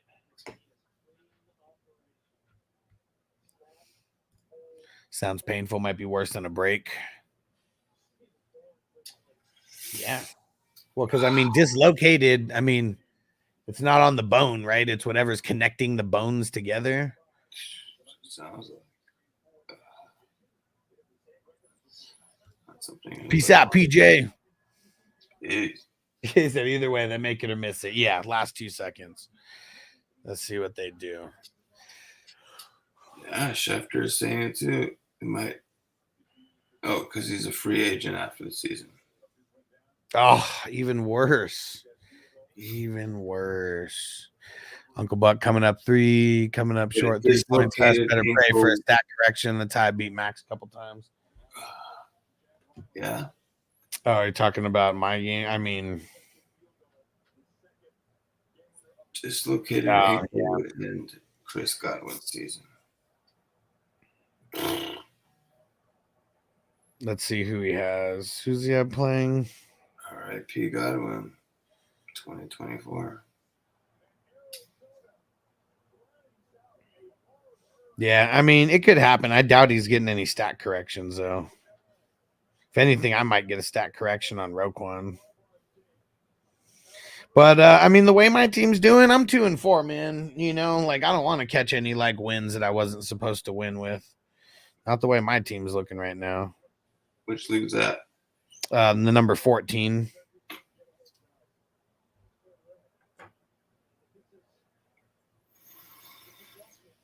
Dang, going 5-2 and 13.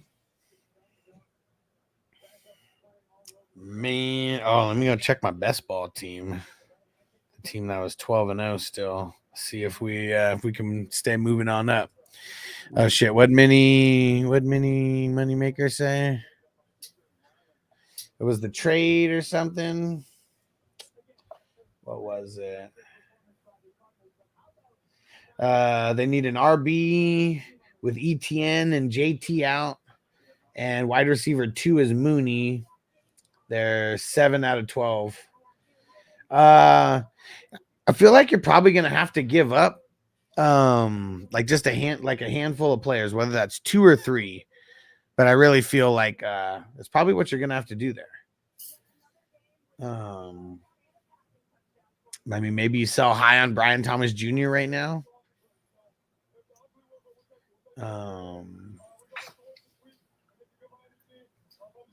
Yeah, like maybe Deontay Johnson and Brian Thomas Jr. I mean, that maybe that's where you go on that. Let's see, where the hell is that best ball team? Where's the final destination? This one guy is going 6-1.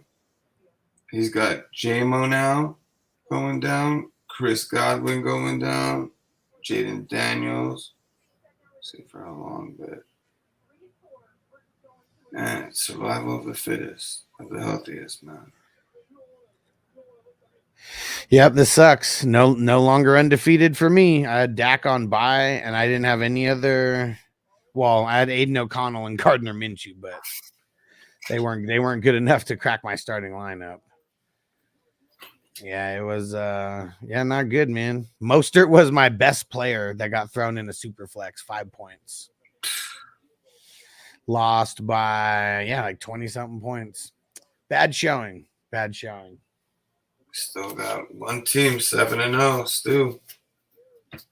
Let's go. Made it through without CD. Tip of that, Stu. Oh, nice. The team where I had the league where I had Herbert, Justice Hill tonight, and a couple other players. I was down by like 100 points, and I came back and won. Scored. I was in the 200s this afternoon, and I finished with 408. Wow. For the highest total in the league. Who did you have that took you there? Hill? Who else?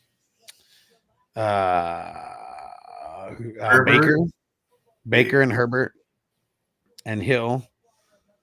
I had them two tonight. I mean, Baker and Herbert scored 75 and Hill got 18. So, I mean, just those guys was almost 100. I had Denzel Perriman. He only got 5, but that contributed. Oh, shit. Here is Antoine Winfield, man. That's who helped out also. So just combined between Herbert, Baker, and Winfield. I mean, that's over 100 points just right there. And it was Timmy. Gave Timmy the ass whooping over here. And he said good game before the matchup. And I got a little offended. I was like, don't wish me a good game when we still got Monday left to go. It's like, I don't like that. You're not getting the extra karma points here. All right. And Timmy's pissed. He said, gotta love scoring the second highest points in the league and going up against the number 1 highest scorer. That's the worst. It's only the worst when you're on that end of it. It's actually the best when you're the highest. Yeah. You could have beat anybody. Like that's what's it's a good feeling when you're just the highest. Didn't matter who was on your schedule, like you were the tough matchup for anybody who played you. Wow. Yeah, let me see. Where were my undefeated teams? Let's see if any of my teams stayed undefeated.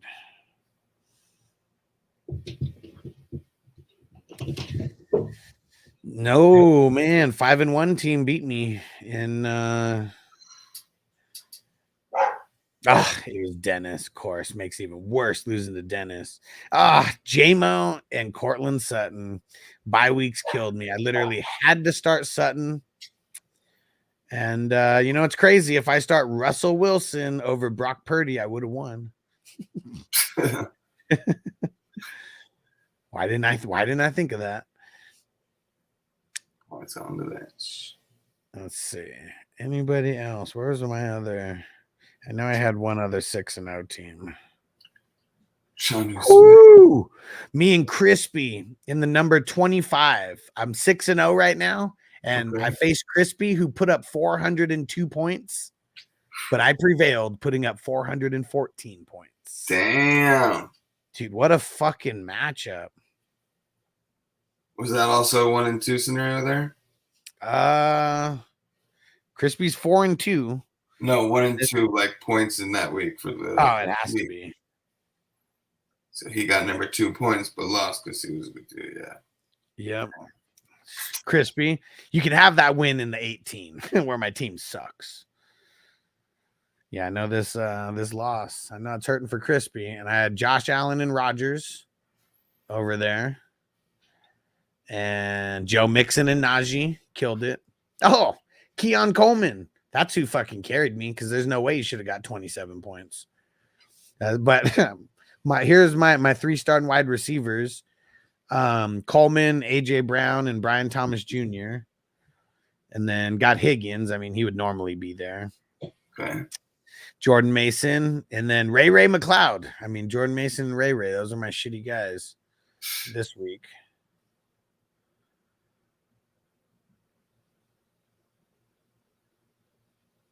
Left a lot of IDP points on the bench.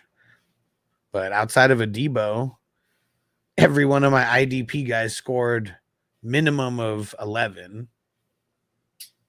And my defensive lineman, Van Ginkel, 36 points. Someone last week told me that Van Ginkel's not worth a second round pick.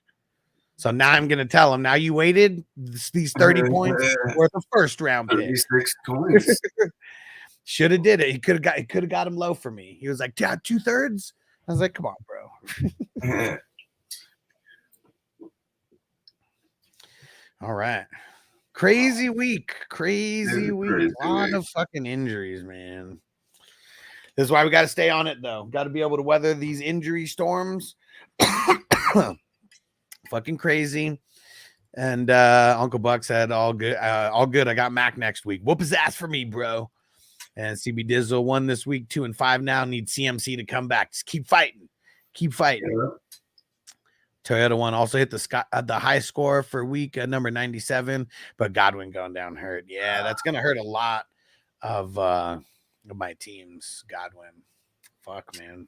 He's been so good, too. So good. Johnny said the quest for first from worst to first continues in the number 20. I'm 6-1 and said winning a lucky matchup. So what was that? Was it last year that you were that you finished last? Because we said you can have that regular season win. Hey, you know, same to you in the 18. I'll see you in the playoffs, Crispy. It could be a battle for the ages.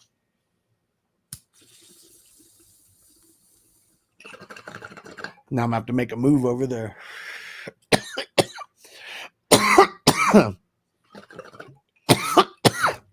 It's crazy because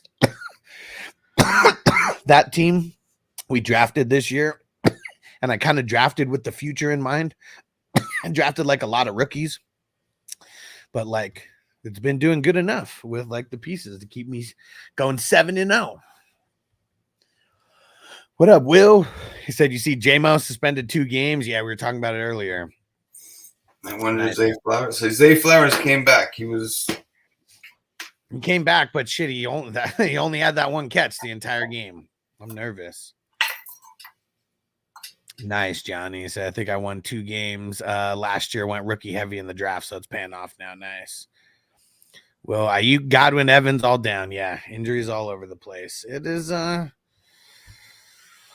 it's not for the faint at heart, man. This is why so many people quit playing fantasy football on a year-to-year basis, because like this kind of stress. And I'll tell you, it's crazy. Like the people who employ me for my fantasy football consultations, it's like I feel like I need to raise the price because I'm also like a therapist at the same time. And most of the times I have to keep telling people, just trust the process. Just trust the process. It's tough.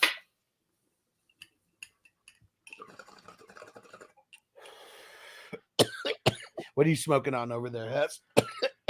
We got some of the sour best shit ever. Uncle Buck, how long Jaden Daniels out for him? We don't know. But the rib issues are no joke. Because can only lead to a lot worse things if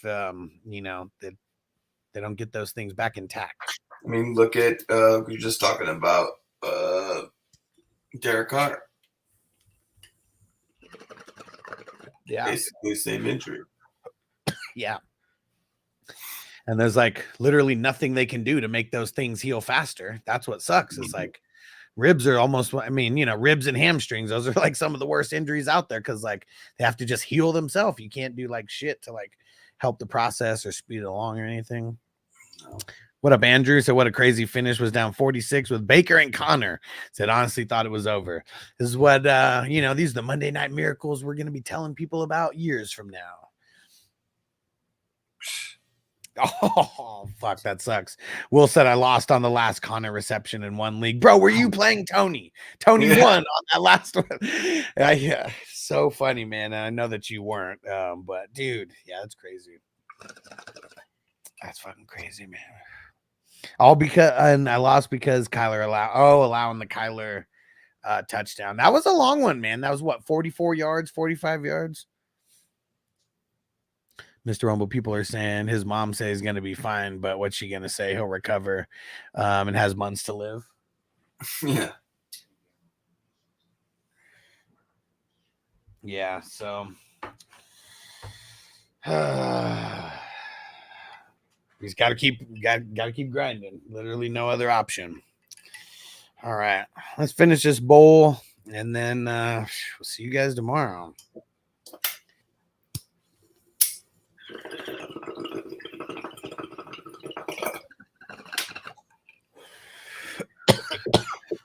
It's gonna be a weird waiver wire week. And like, I don't know, something I got like busy today, and I was gonna like record those videos, and I don't know, I just didn't. And now I feel like it was a good thing, like waiting, because yeah, like there's just like a lot of things are gonna be changing for this week. Yeah, can you imagine? You would have had to go back and edit anyways. Yeah, so yeah, glad I did. Sterling Shepard was not in your waiver wire video. No, fucking Trey Palmer and shit. Like, hell no, I wasn't going to be talking about these guys. Like, yeah, now we got to dive hella deep with some of these players. So, yeah. Can you believe it? I mean, Captain Spock, what up, bro? Nice. 6-1 this week. Very nice. Very nice. So when's the next bye scenario? Week 9. Let me go through.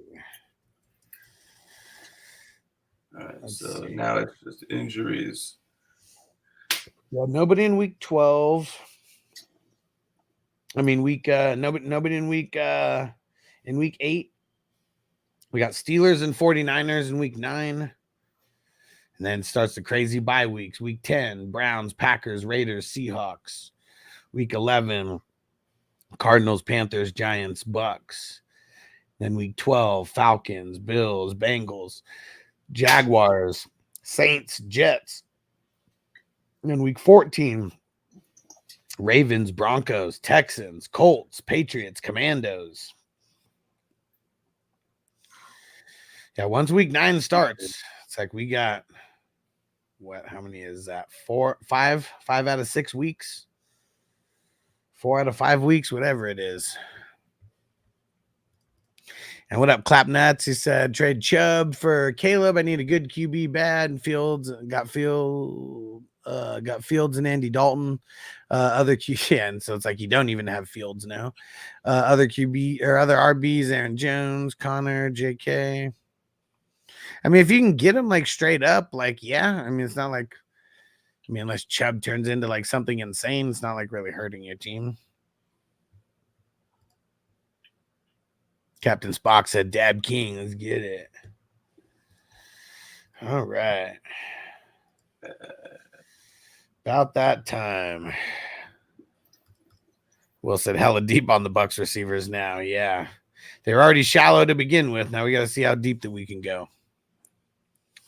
All right.